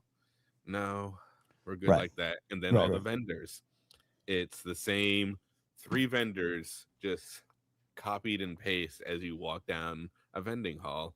You know, agreed. You know, the wall of T-shirts, right? All that. It's the same, like 12 vendors. Funko Pops and 3D printed crap. Yep. I agree with you. I agree with you. I don't want. 3D printing is an amazing invention and great tool. I don't want to buy any of your fucking dragons. Take your squiggly snails and shove them up your squiggly ass. Yeah. Plastic waste. Yeah. There you go. I agree with you. And you know, I'm sure once cons became the big business that they became in the 2010s, I'm sure that's contributed to it, as with anything that's big. But it's laziness, you know, to me. I'm part of the conventions because that traveling around, and I'm excited to go to where I'm going this weekend. Excited to go to Star Wars Celebration. That's a little different, but it's expensive. It's way expensive. But when I was traveling around with Screen Junkies to Wizard World, I was excited because I love cons, right? I love walking the floor, getting a floor beer, doing what. And after about like 4, I was like, it's the same. It's a traveling circus. Yep. It's the same thing over and over and over again, which I get. It's fine. And I'm fine with these vendors making their money and pursuing their dreams through this business. But it just all felt lazy and the boil template. Boil plate. That's the word. I don't know what the hell you're trying to say. Boilerplate, like as in templates, things that are boilerplate. Like okay. Ooh, I thought that was it, Steve. I thought this was the stroke on air I'm going to have one day. Oh, I thought you were worried you like said like a slur or something. I was like, no worry, you didn't mispronounce Knickerbocker. The thing I think this is Jared. This is the cost that nerds have to pay for becoming cool. This is what happens. That's a good point. you know, like Game of Thrones kind of made us mainstream. I think that kind of was the tipping point. Was I think Game of Thrones became popular amongst like the normies and the non-nerdy types, and they were like, "Oh, this is cool. It's got sex and violence, but like dragons and magic. Okay, maybe that's not so bad." And then it kind of like took off through the 2010s. Then Star Wars happened in the middle of the 2015s, and all of a sudden it was cool to like Star Wars all of a sudden. When just spoiler alert, folks, someone who grew up during the prequel era, wasn't cool to be a Star Wars fan from like 2005 to 2011. You know what I mean? Like you weren't asking anybody out to the school dance in a Star Wars shirt. But that you know, it was you know what I mean? So I just ranted about that this weekend at a pop culture comedy show. I have an opinion of exactly when the unification of cons started, and that was the beginning of when New York Comic Con started in 2006. That slowly, after that, the cons all tried to get bigger and bigger. Then companies like Reed Pop, Fan Expo, started buying everything. And because I remember the first few years at New York Comic Con, especially when there was, I forget which year, it might have been 2010. Walking Dead was a big thing, and there was a local horror convention that was huge for our area called Rock and Shock that had every year. And the big draw that year was going to be they had the cast. Like a few days beforehand, turns out actually all the cast but one person has been told by the studio to go to New York Comic Con instead to promote the show at a bigger show. And funny enough, actually our con ended up with more attendees that year, and that was hilarious to us. And the poor person that stayed of the cast wasn't a member of the main cast. She was the little girl who was the first zombie you saw in episode 1, season 1, the very first one. So we've got this 10-year-old girl in front of hundreds of horror nerds and an empty dais panel just answering questions like a pro. It was amazing. That's I actually want a documentary about this one day. And I think you're right, Steve. I think that's the explosion. I think it was this I look at the X-Men's in the early 2000s. You'd want to say, hey, Matrix, Lord of the Rings, but I don't think it has had a different effect. Lord of the Rings was the same thing as Star Wars. You were a nerd, not cool at all if you liked Lord of the Rings until Game of Thrones came out. Yes, correct. The movies brought in more folks for sure, but it didn't affect the cons. X-Men, studios realizing we can promote it better like that. It's a comic book movie that actually was reaching people. Twilight exploded it in a way that turned San Diego Comic-Con into the place to be for studios. And then you're right. Then suddenly it was like you had normies going, I love dragons. And that changed everything at cons. The MCU being kind of like pop culture relevant, Iron Man being like really funny and everything. And then the Avengers being the event that it was, that made the comic book side of it like quote unquote cool to young people that weren't kids. And then Game of Thrones being the phenomenon that it was at 18 to 45, just nailed the entire demo. So. In 2010, the first, what many could say is the first technical schmodown match was in 2010 at a comedy show between me and Mark Ellis doing Star Wars trivia. And it was played as, look at these two dumb fucks. Like that's how we had to play it. Yeah, right. Look at these virgins answering Star Wars questions. Let's all mock them. That was done at a live comedy show, and I won, by the way. And then just 2 years later, I remember being on a Schmoes episode before things kind of blew up a little bit more, and I was being, I was on the show for my Star Wars knowledge, and I was like, oh, this has changed. Like, this is starting to change. Like, who I am now has some sort of currency, and that's when the nerds rose to power. All right, but that's a different conversation. Jared, I appreciate you calling in and being here as always, my friend. Always. I have one just small one just to leave and hang up with. Okay. Because it goes with the death of physical media, the ENSHITIFICATION of special features that used to come on DVDs and movies. Yeah. The amount of glorious behind the scenes making ofs, random histories about whatever. My DVD of Jason X that I got way back in the day has better special features than anything that'll come out today for like even Christopher Nolan shit. But gentlemen, I agree enjoy with that. I agree with that. Thank you, Jared. Us complain some more. We will, as always. We'll be doing this again. Yeah. Though again, I still ask all you physical media people: are you going to help me move my boxes of CDs when the time comes? That's all I ask. That's all I ask, Steve. Where are you then? Where are you then? Can't you put them all in a binder? Like, why are they? No, the album art is art.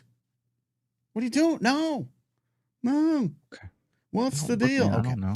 All right. I'm a little drinky. Let's bring in.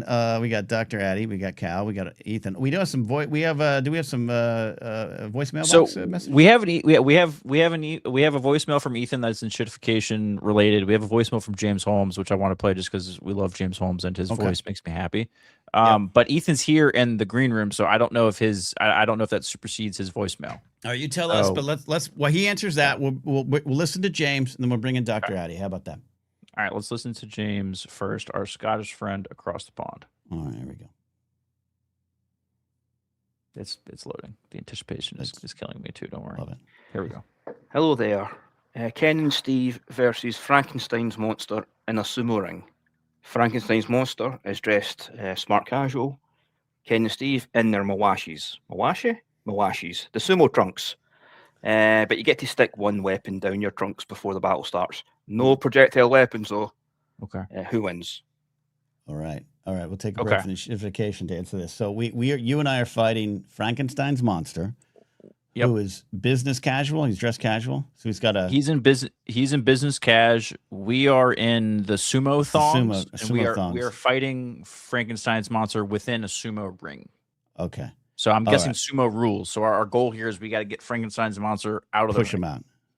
Right. Okay. And we can have a weapon within our sumo thongs that are not projectiles. But not projectile. Okay. Right. And so Frankenstein is in Dockers with a polo shirt and a business sport coat. Yeah. Okay. Yeah, exactly. And probably a quarter zip. Yeah. Probably a quarter zip. The weapon. Okay. So the weapon I'm choosing, it's not a projectile because it stays connected, is a taser. Oh, I like that. That could make our lives like. I was going to go like sledgehammer and just try to go at his knees. But Steve, I like taser. Big are your sumo shorts? No one said we had to move in them. If I could just stick them in there and just stand there, and then they hit the bell, and then I just whip it out. Like, why is you're gonna whip it out? You're gonna whip it out, all right. Well, look, man, Frankenstein's monster. Like, I don't want to die. Okay. He's like 7 feet tall. It's like fighting Wemby, but with like screws in his head. See you all never. So I'm gonna launch. I'm gonna fire the taser. Taser's almost cheating. That sounds like a projectile. Because there's like it stays darts. Connected. A projectile projects, flies. Well, then you might as well get a harpoon gun. Like, what are we doing? Like, if that could fit in my shorts. If that could fit in my shorts. I don't know, it sounds against the spirit of the rules. Well, Jared says a taser will power him. That was my concern. Oh, that's a good point. I'm not too familiar with Frankenstein's monster and the tale. I don't watch a lot of the Frankensteins or read any of the books. Could that be a positive thing for him? Yeah, right. You could be like juicing him. It's like he's getting like no. I think this is a bad idea, dude. You need to give you like a crowbar or something. Yeah. Look, I mean, Brady has a good idea, lightsaber, but I wasn't even thinking fantasy weapons. That's kind of like cheating. Yeah. Because then bring the Thanos' snap in or something like that. Right. All right, so you got a hammer. You're putting a hammer in your shorts. Give me a mallet or a hammer. Okay. I might go. What am I going to go with then? That was like a hatchet. Hatchets. What about like one of those little fire extinguishers? Can you throw that in there? Because if you go fire extinguisher first and distract them, and then I'll go for the knees with the sledgehammer, and then we push them out of the ring. So. Yeah. That's all. Because all we're doing is pushing him out of the ring. That's James didn't lay down any specific rules. Yeah, exactly. We're in a sumo ring, so I'm thinking sumo rules. Like we're playing house rules. I think we did it. Let's bring Dr. Addy onto the show. We defeated Frankenstein's monster. Dr. Addy is here, fresh off of sharing her adventures in speed dating. Dr. Addy, welcome to the program tonight. Hello, boys. How are you? Well, hello, Dr. Addy. We're good. I have a quick one and then a main one. The quick one came up today. Okay. And so I had to, I don't want Copilot to try to predict my formulas that I'm writing in Excel. Yes. Copilot has infiltrated Excel to the point where it's like predictive text guessing what I want my formula to be. I agree. And I'm sorry, Yeah. Copilot. I have been doing this for 20 years and I'm smarter than you. I know what I want it to do. I agree. Addie, I have a thing for that. Because I did this at work. I'll send it to you in Discord afterwards, how to disable Copilot in Excel. I got you. That would be fantastic because I like Copilot in other places. I like the web app to help me write code for R. I like my Outlook Copilot because I recently discovered one of my options for rewriting emails is to make my email a poem, and that just amuses me. I think that's fine. But I don't need its help to write Excel formulas. I probably know Excel better than it does. You should be able to tell Copilot what you want. Okay, that's a good one. That's a quick one. All right, but what's your big one? What's your main one? Influencers have ruined everything. I'm listening. That's broad. So, and to Steve's point, it is very broad. For me, influencers have ruined, my favorite things to do that no one knew about. Okay. So, bird watching? No, favorite things to do at Disney World that were free and you could do. And they didn't have a line, and you could just enjoy doing them because no one knew they existed. And now everyone knows about them, and I can't do them anymore. Or running at Disney. Run Disney has exploded in popularity thanks to all these influencers telling everyone that they can run. And don't get me wrong, I believe that everyone can run. But it is impossible to get into those races now because everyone wants to get in. Okay. I thought we were talking about running through Disney, and I would be like, that seems dangerous. I agree with this here in a big general sense, Addie. One example, so I used to go to Disneyland kind of regularly in the mid 2000s. My former girlfriend was a big fan, and we had a pass and whatnot, and we got tickets from my roommate who occasionally would work there. So we go a lot. And I learned about hidden Mickeys organically. Organically.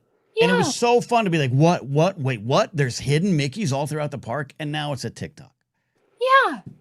Or not only that, but they've also ruined the Disney experience because everyone has decided that they're an influencer. And so I can't walk 10 feet without running into somebody who's talking to their phone and not paying attention to where they're going. Because they have to vlog their day at Disney for their 10 followers to watch. Yes, she is correct, sir. I love it. Abernathy says there's a thin line between influencer and YouTuber. Abernathy ain't wrong. Yeah. Abernathy As we stare into the camera and complain about the shitification of everything. Yeah, but this is a radio show, right? Which is I know. But I'm just trying to be a little self-aware. Yeah. No, I'm with you. But yeah, there's that line. There's that thing. There's every hobby. There's a line. Content. We have standards. Damn it, that's the line. Yeah, but I think we got standards. He was talking about us. But yeah, no, I agree with you, Addie. I agree with you. I agree with that. Look, even with Fortnite, and I understand. I watch some of these things too. But someone will be like, "Here's the secret place to land," and then the next game you play, 49 people are landing there, and it's not as fun. It's not as fun. These damn kids, they don't know. I got in trouble so many times in the early 90s for calling with my brother the Nintendo Power hotline to figure out how the hell to beat a Super Nintendo game, and it costing $17 fucking on a collect call. And now you just Google it, and kids are like, some asshole on TikTok tells you how to do everything. Like, no, man, I had to pay for that shit. There's a clip you can find on the internet. I forget what it's from. It's like a news story or something, or a doc, and there's a guy who's helping you get through little Zelda, and it's the greatest thing. Like, hi, how can I help you? Oh, you're gonna want to go left, right, up, down. Right. Oh man, what a great job that would be, though. Oh, Steve. I owned my Super Nintendo until 2016, and when I sold it, I still had the issue of Nintendo Power that had all of the codes to get to the different levels of the Empire Strikes Back video game. Hell yes. Oh yeah, absolutely. That's gold. The game is very hard. Yeah, that's gold. Because the only level I could play was the asteroid field level. And so I would just use my cheat code to play that level, and that would be it. Yeah, this is a wonderful topic, Addie, that could probably go on and on and on. But yeah, are there any other areas that you have been specifically affected when it comes to influencers? It's mainly Science that in one, general. but yeah, like just RFK Jr. Sorry. The trad wife movement, and the idea that my place is in a kitchen making sandwiches for the men. That predates influencers, though. I just feel like it has gotten a lot of traction. Well, you have the trend. Yeah, you have the exactly. You have the evangelical influencers. Yeah, you have that too. Yeah, absolutely. Yeah. But yeah, no, it's mainly that. And then, it's just tangentially affected things that I enjoy because I watch, creators like you all, like you especially, can get pushed out when they've been here longer by influencer. Like, I think about like Force Center and all that. And like, we're not on the list anymore. Yeah, but you guys do it better than they do anyway. Right. Yeah. So just, tangentially, like I've lost things that I love because they haven't been able to keep up with the trend. I get you. And I don't want to listen to a 20-year-old talk about Star Wars. Like, from her words, God's ears. Yeah. I love that. No, great stuff, Addie, and I agree with you about it all. Yeah, we'll see. Influencer culture. We'll see with this Chris Nolan thing that came out today is really interesting. We're gonna see where it goes. We're gonna see if it's a new trend. What is? I need to read this. What is the Chris Nolan? It's on Hollywood Reporter. Long story short, okay, the Odyssey. Yeah, the long story short, Odyssey's coming out. They will have press screenings, but they will not have influencer fan screenings. And in the article, guard only. Yeah, in the article written by James Hibbert, who's a great Game of Thrones reporter, wrote a great book about Game of Thrones. He cites recently Disney, Lucas. Well, I'd say mostly Disney's under fire because they did this event at Galaxy's Edge where Pedro Pascal showed up showed up as Mando, and they played it off as, oh, he's just surprising fans. And everyone pointed out every one of those quote fans was an influencer flown there for the event. And good promotion, whatever, went viral. I think most people don't care. They're not checking, but that's the kind of thing that goes on. And I have seen that, to Addie's point, like that's what I've seen. I have seen where people who are on the inside, our contacts who worked in PR for Disney, tell people I know who worked at like The Wrap, which is a actual trade organization. Right. We can't get you in anymore. These aren't press events. They're fan-fluencer events. And that has turned it all into this shill business that people accused us of being. And we weren't. Right. Yes. And we weren't. Because and people and the attention went to the people, the very thing that they hate the most, because the corporatization, the people who are running the events and the marketing companies for Disney, because it's not like Bob Iger sitting there up on high saying, no, I want Jake Paul at our movies, not these people. It's the contractors and the consultants they talk to that say, here's the marketing team that says, oh, these are the things that you have to get people on your website. They're saying, oh, you know what gets more clicks than Force Center? Jake Paul and his harem of crazy people who are doing dumb shit. So that's who they invite to the Star Wars. And I don't mean that like as like a dig at you guys. I just mean like that, like that's referencing exactly what you were just saying. Yeah. So that's lame. That's dumb. We'll see. And I still think Christopher Nolan is a pretentious fuck. I'll just say that he doesn't use emails. And so you're not still the Odyssey. No, I won't. I like the Dark Knight, and that stopped. I stopped after that. The moment he banned cell phones from sets or people sitting down, I was like, I'm done with Christopher Nolan. Addie, thank you. Go to Disneyland in peace soon. Okay. We are planning our Christmas vacation. It's going to be magical. Christmas at Disney. That sounds great. I've been there a couple times for that. Thank you. 6 months to Christmas today, boys. 6 months to Christmas She's right. today. Oh boy. And Addie, I'm looking forward to exciting. I'm looking forward, and I'm excited to talk to you soon about Taylor Swift's supposed wedding that's going to happen over 4th of July at Madison Square Garden. All right. Why would she get married at Madison Square Garden? Just leave it at that. Just leave it at that. Just boom. Cut her out. Cut her off right there, Ken. Boom. All right, you're done. All right. I got to hang up. Addy, I had to hang up. Steve said hang up. That was it. No, that's the move. That was perfect. That was we got Detective McCarson, we got Ethan, we got Cal. At 6:40 in the PM here. All right, Ethan says he's calling in about something different than his call. So, all right, Ethan, you're on the line. What do you got? Hey, all right. So I wanted to talk about how everything in your house is built to break. I like it. So I'm coming. Yeah. So I'm coming at this as I think most of you guys know, I am an air conditioning repairman. Yes.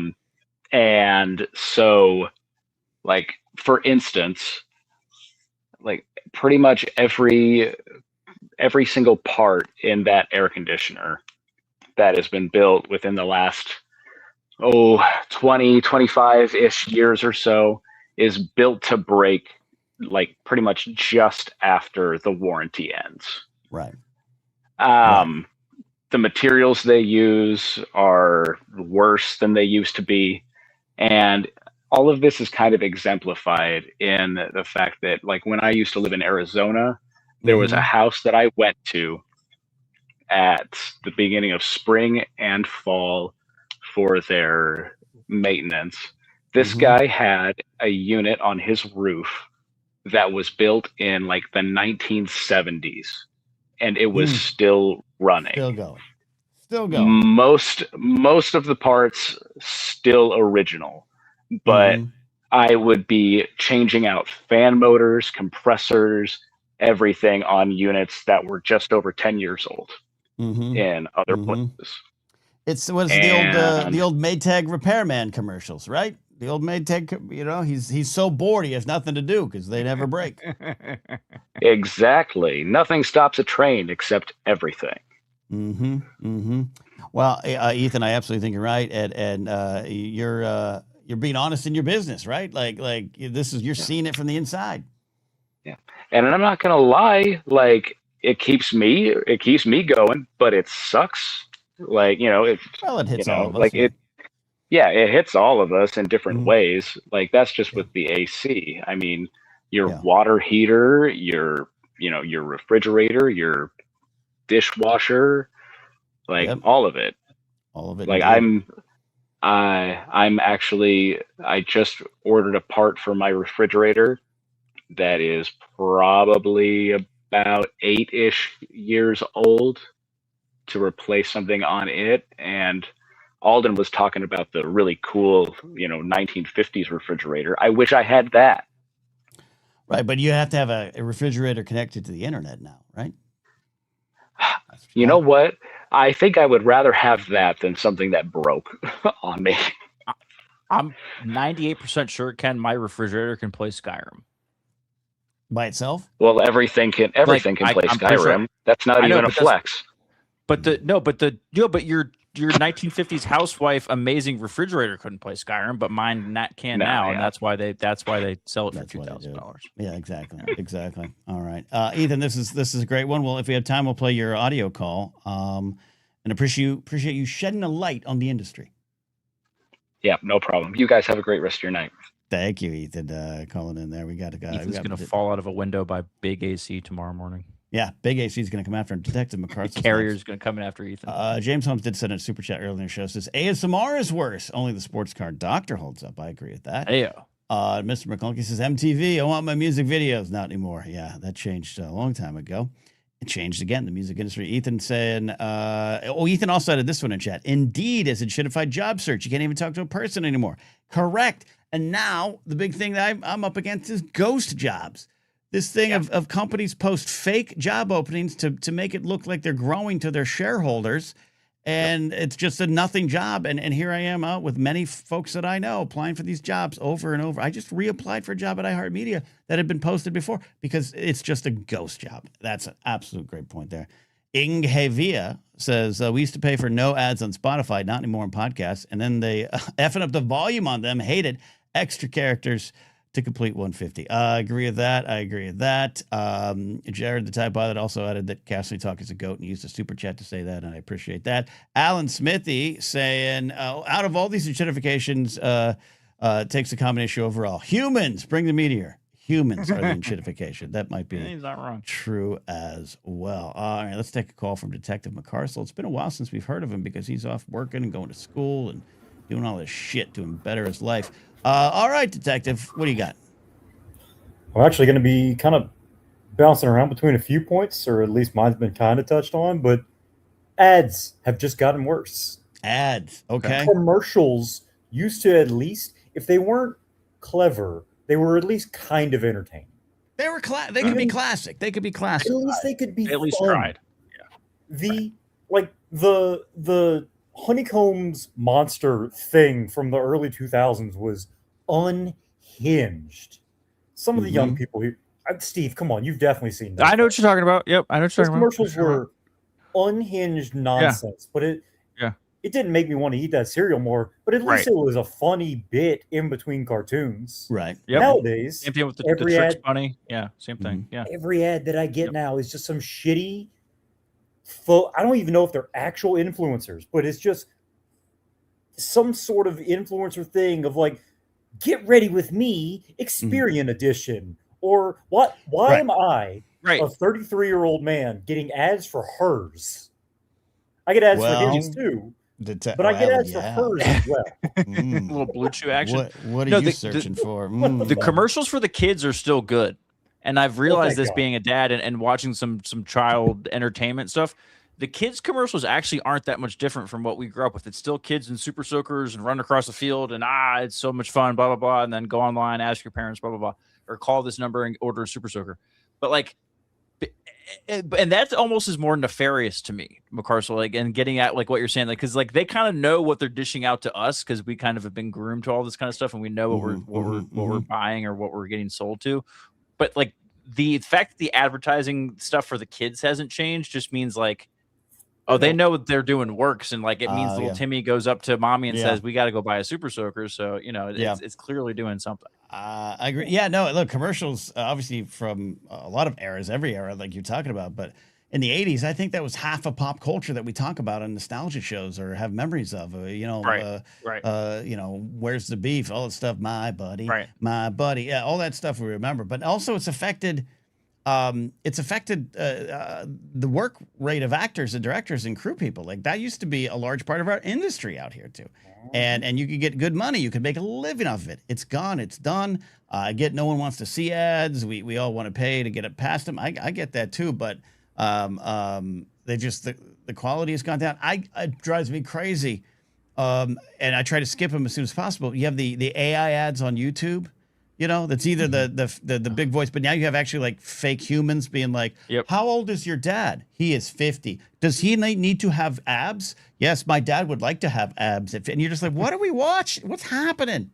This is horrible. This is Wall-E shit. Horrendous. Oh, I missed the frogs. The Budweisers. Good stuff, McCarcel. What else you got? Like, for fuck's sake, Vin Diesel was in a Street Sharks toy. Street Sharks. Oh, Street Sharks. Was it Street Sharks? I don't remember right. It was Street Sharks toy. Insane.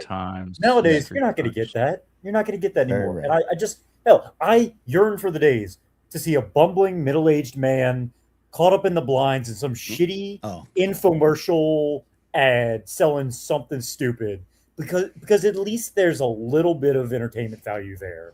What ads were you watching? Did you never see a single like the dad's always the most incompetent person you've ever seen in those infomercials. Yeah. And it's not even going to be something relevant to what he's doing. He's just not a handyman. Okay. Right. I just want to see the ads you're talking about where the dad is trapped in the mini blinds. This is amazing. I gotta see this. The infomercial star also died, I think, with Billy Mays. Like I think Emerald Lagasse is still out there doing a Vegas show or something somewhere, but like and My Pillow guy. The fast. Yeah. Well, I mean, let's not go there. He owns a media company now, Ken. He's a journalist. No, but I think the Billy Mays thing kind of like killed the whole, like, and the ShamWow guy went over. The ShamWow guy went over the edge. He's like a crazy person. He's a MAGA guy running for office. Right. Now. Billy Mays, you know, had his issues or whatever. But like, there used to, you know, the Ramco guy, the set it and forget it. Like, there used to be spokesmen. The spokesman detective, the spokesman doesn't exist anymore. Kids don't know anything about a spokesman. They just know Livy Dune is selling sweatpants because she's hot. And Oh like, God, don't get me Gronk started on is Livy gambling Dune. on sports because he played football. Is what it do we, Dune? you know what I wait, mean? wait, hold time. Is it Dune or done? I don't know, man. I'm a 35-year-old white guy. What do you think? What do I know? Unfortunately, I do go to LSU, so I'm pretty sure it's done. Okay, done. Yeah, her I'm and sorry. Skeens. I'm sorry. and I hope Skeens- I don't get sued by Paul Skeens. Yeah. Yeah, her and Skeens broke up, I think. Oh, You're okay. good. Well, You're see, good. I don't know Yeah. anything. Oh, I'm poor. sorry. Okay. Look, I rich know more white about the girls. Flex Seal guy, like Carl Haro says, than I do about Livy Dunn. I'm sorry. All right, McCarcel, thank you. Any other final thoughts here tonight? Good stuff. God, I've never felt No, older. man. Like, I can't remember who said it, but bring on the meteor at this point. Bring the meteor. All right, thank you, Detective McCarcel. There. Shout out to Brennan Marr in chat. Brennan, good to see you here. I know you've been battling Good to some see you, stuff Brennan. lately. Good to see you here. Let's bring on one of our favorites to close this down here. We've had a lot of fun tonight. We've covered a lot of ground. I don't know how drunk he is, but Kingsport Cal is here. How are you, Mike? Hey, can you hear me again? Yes, sir. Loud and clear. All right, Jen. Well, first thing, Say hi I to wanted Steve tell too. you- Say hi to Steve too. I'm not here. It's fine. Well, Steve Don't worry is about it. always Your show. there now, but you know, it's kids. Shit. Sure. But I do want to tell you, Ken, You're goddamn right. So It's my weird. show. Targeted. it is your show. It's always been your show. Okay. Hot air balloon rides in this summer in Kingsport, Tennessee at the Allendale Mansion during Fun Fest are free. You can overcome your fear by doing that. But anyway, There's no way. Free hot air balloon rides? That's an insurance It's nightmare. Fun Fest. It's part of the Fun Fest festivities, son. We do it every summer. That is an Kingsport, insurance Tennessee. nightmare. So there's free hot air balloon rides. So this is a festival in It's Kingsport, crazy. Tennessee. Yes, it lasts a week. There's different activities that you do in Kingsport, Tennessee. Well, during there's the not week- a lot to during do in this week and Kingsport, so stuff. I'm surprised it's only a week. There is a lot, to build a kid. You moonshine just have still. a closed mind. But I don't but have a yeah, closed mind to Tennessee. Well, you think Kingsport is a very small place and there's nothing to do. There's shit ton of stuff. To It's do bigger there. than. First of You all, it's ain't been bigger here than in 20 years. First of all, it's bigger than Johnson City. And as you know, I have had chicken wings at a Hooters in Johnson City. I've lived the nightlife there. I know it. Yeah, it's changed a lot though, too, Ken. But anyway, yes, this takes place at the Allendale Mansion. But that's not what I talk about. That was just a side thing I wanted to throw out. Okay, yeah, hit your main thing. Okay, here's the thing. Institutification, whatever. My thing is this: beer prices. Again, going back to specifically in Tennessee. Okay. So I'm going to read a couple of four. That makes no sense. I'm going to read like 4 points here. You got right. Okay. You got research. Okay, I like it. Okay, yeah. Beer prices in Tennessee generally go up 2 to 3% each year, aligning closely with the historical national beer inflation trends. However, Tennessee stands out because its overall beer prices are significantly shaped by the fact that it has the highest beer tax in the United States. Tennessee. Yeah, blame the liquor industry. Blame the liquor industry. That's the liquor lobby right there. Okay. Now, what was the other one? Okay, the post-2020 spike between 2021 and 2024, broad supply chain issues, aluminum shortages, grain costs, caused an aggressive spike where national beer prices leaped nearly 29% over 5 years, roughly 5 to 6 annually. Okay. Market reports indicate this aggressive hike phase has leveled off, returning closer to the historical 2% annually minimum. Okay. That's good research. Now, yeah. While annual Research percentage hikes mirror the rest of the country, the baseline price in Tennessee starts much higher due to state-specific tax laws. Now, there's only 2 more points here. Number one, high spirit tax. Tennessee levies a massive 1.29 per gallon excise tax on beer. For comparison, the national average is just 34 cents.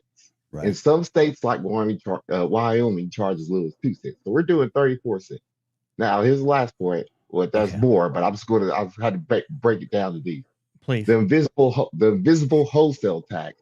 This high rate is mostly driven by Tennessee's wholesale asset tax, $35.60 per barrel, which wholesalers pass directly down to retailers and consumers. Taxes are estimated to make up roughly 40% taxes roughly 40% of the retail price of a 6-pack in the state. So if I want to go get a 6-pack right now with you in Kingsport, Tennessee, how much am I paying for a bunch of beer? It depends on what you're getting and where we go. Pick one. What are we doing? Where are we going? Well, I can tell you right now. For my PBR light that I drink, not Bud Light. And you make fun of me with the buzz balls? No, I'm not making fun of you. I drink buzz balls, but they still like a drop in the bucket to a quote unquote alcoholic. But I still think they're 15% kind of alcohol by volume. It's not Cal a very loves balls. Okay, all right. So how much does this PBR light cost? A 6-pack? Okay, check this out. Now there's 3 different places we can go to. We can go to one where I can get a 6-pack of Tall Boy PBR light for $6.99. 6-pack, 16-ounce Tall Boy. Okay. There's another place I can go to where it's $7.62. And then there's another place that I can go to where it's $8.29 for the same product. Now, let's flash forward. Let's flash back, get in the Wayback Machine, and go to 2019 when I could go and get a PBR Light wasn't invented then, but PBR was, and I could go get PBR for $4.99 for a 6-pack Tall Boy. In 2019. See what I'm saying? In 2019, it blended into 2020 as well. I do see what you're saying, because also your wages haven't gone up. That's the biggest issue here. Exactly. I'd pay $8.99 for PBR if I was rolling in dough. Cal, I think, look, this is great. This is not just local. I'm sure it's gone up everywhere. We know we see this everywhere. But what is the reason? What is the reason Tennessee has all these taxes? Steve is a big alcohol? I have the answer. It's the sin tax. It's God. Ken, it's the God-fearing people that run the government of Tennessee. So the reason why Tennessee does, Cal is absolutely right. Tennessee has the highest effective beer tax in the country at $1.29 per gallon. Wyoming at the bottom at 0.02 cents per gallon. Bunch of heathens up there. So you know. But why does Tennessee alcohol gas is so high? So according to some quick research I've done with a couple of different websites throwing this together, a lot of it is first is you have no state income tax in Tennessee. So they use that as an excuse to basically charge you guys more for everything. But they also have a history of sin taxes in Tennessee, where it's always been politically much easier for lawmakers to raise revenue by taxing vices on things like alcohol and tobacco and others, than because it straight up passes because they point at the Bible and say this is why we have to do it. And I was totally wrong before. The liquor lobby is not what's keeping your beer taxes high. The liquor lobby is actually getting screwed more than your beer folks because they pay another 15% liquor on the drink tax in Tennessee. Ken, when you buy beer in Tennessee, you're being taxed 4 times. How the hell are these people Republican, by the way? What are we doing? How the hell is Tennessee run by nothing but Republicans if they're taxing their beer 4 times? Craziness. And when you said syntax, you weren't talking about syntax. You were talking about not numbers. Sin. Like Adam and Steve. Sin. This is the Bible, Ken. I know what the Bible. I tried to order alcohol in a Atlanta airport at noon on a Sunday, and I got almost kicked out of the airport. Yeah. You're paying a federal tax, a state barrelage tax, a wholesale beer tax, and a sales tax when you buy beer in Tennessee. That's fucking stupid. You know, I probably did pay a sin tax on chicken wings at Hooters.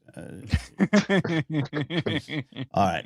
Cal, I appreciate you brought some information to back up your claims, and maybe we'll get a beer fund going for you to get some PBR lights under. No. Unfortunately, fortunately enough for me, I can pay this. Apparently because I drink a lot of beer. Right. But the thing is, every year I see this go up in my beer. You see what I'm saying? And it's to me, this is incentivization of, amongst everything else. It is. It really is, because this is one of my vices.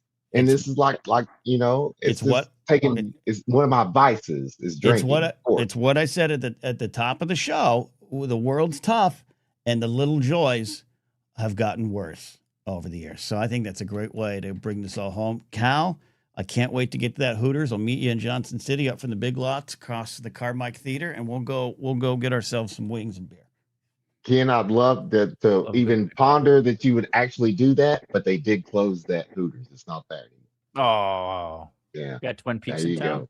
The enshitification of Hooters is complete. That happened a while ago. All right, Cal, thank you. We see what you're saying. Thank you. All right, there we go. Good call. We only yelled at each other for a couple seconds. I think that was good. as Brady says, but think of the shareholder value. This has Right? been, Ethan said in chat, this has been therapeutic. I think so. it was. I got to go walk my dog. 2 hours is enough to be sitting on the internet, influencing. She hasn't come in screaming yet, but I do have to. Good. Great stuff. We're going to do it again. There's much more things to complain about. I'm going to go down the street and get a smash burger and try one for the first time in my life. I'm kidding. They just look horrible. But thank you all who called in. Thank you all that donated. Thank you all for helping us reach our goal. So Steve and I can get sort of drunk for a couple minutes on the internet. That's why we're here. And that's it. No live show for Saturday. Maybe some other stuff will pop up. Also, hey, I am working on tonight. Hopefully it comes on out. I have to see if I can record it on this setup here. If you are old fans or fans of my old show, Saturday Night Napzok, and hopefully you're old or young, I'm going to be releasing a special July 4th edition of Saturday Night News with Ted Jennings. Writing it, going to record it, and it's going to be for sale on Bandcamp for like $1, and it'll be on Patreon for those who support on Patreon. And also maybe on sale through Patreon too if you don't support. I'm going to put it together. Love to have y'all support it. Patreon supporters, I hope you enjoy that as well. A little something I'm working on here now. So there you go. Steve, final thoughts for you on the enshittification of all things. Well, I think, yes, a lot of stuff is getting shittier, but I'm glad you gave me the opportunity to give a final thought, Ken, because I do want to leave us with at least a little bit of positivity. Yes. You know what I mean? We've talked about how shitty everything has been for the last 2 years. So I do want to talk about how, at least just really quickly, I want to leave you all with at least something that is getting better in the world. And I know I know vaccines aren't cool or anything right now, but like there's some really exciting stuff going on with mRNA vaccines and everything. So I indulge you to go Google that. If you want to feel a little bit better about your chances of surviving horrible, horrible illnesses, there are some good people out there still doing decent work to make good things. So not everything is shitty, Ken. Not everything is shitty. Just most things. Just most things. But we can come together like the Blathering community does and get us all through. I'm going to go enjoy the small things in life that bring us those joys that get us through it all. You know what I'm saying. I've had a buzzball. That's it. I'm out. Bye.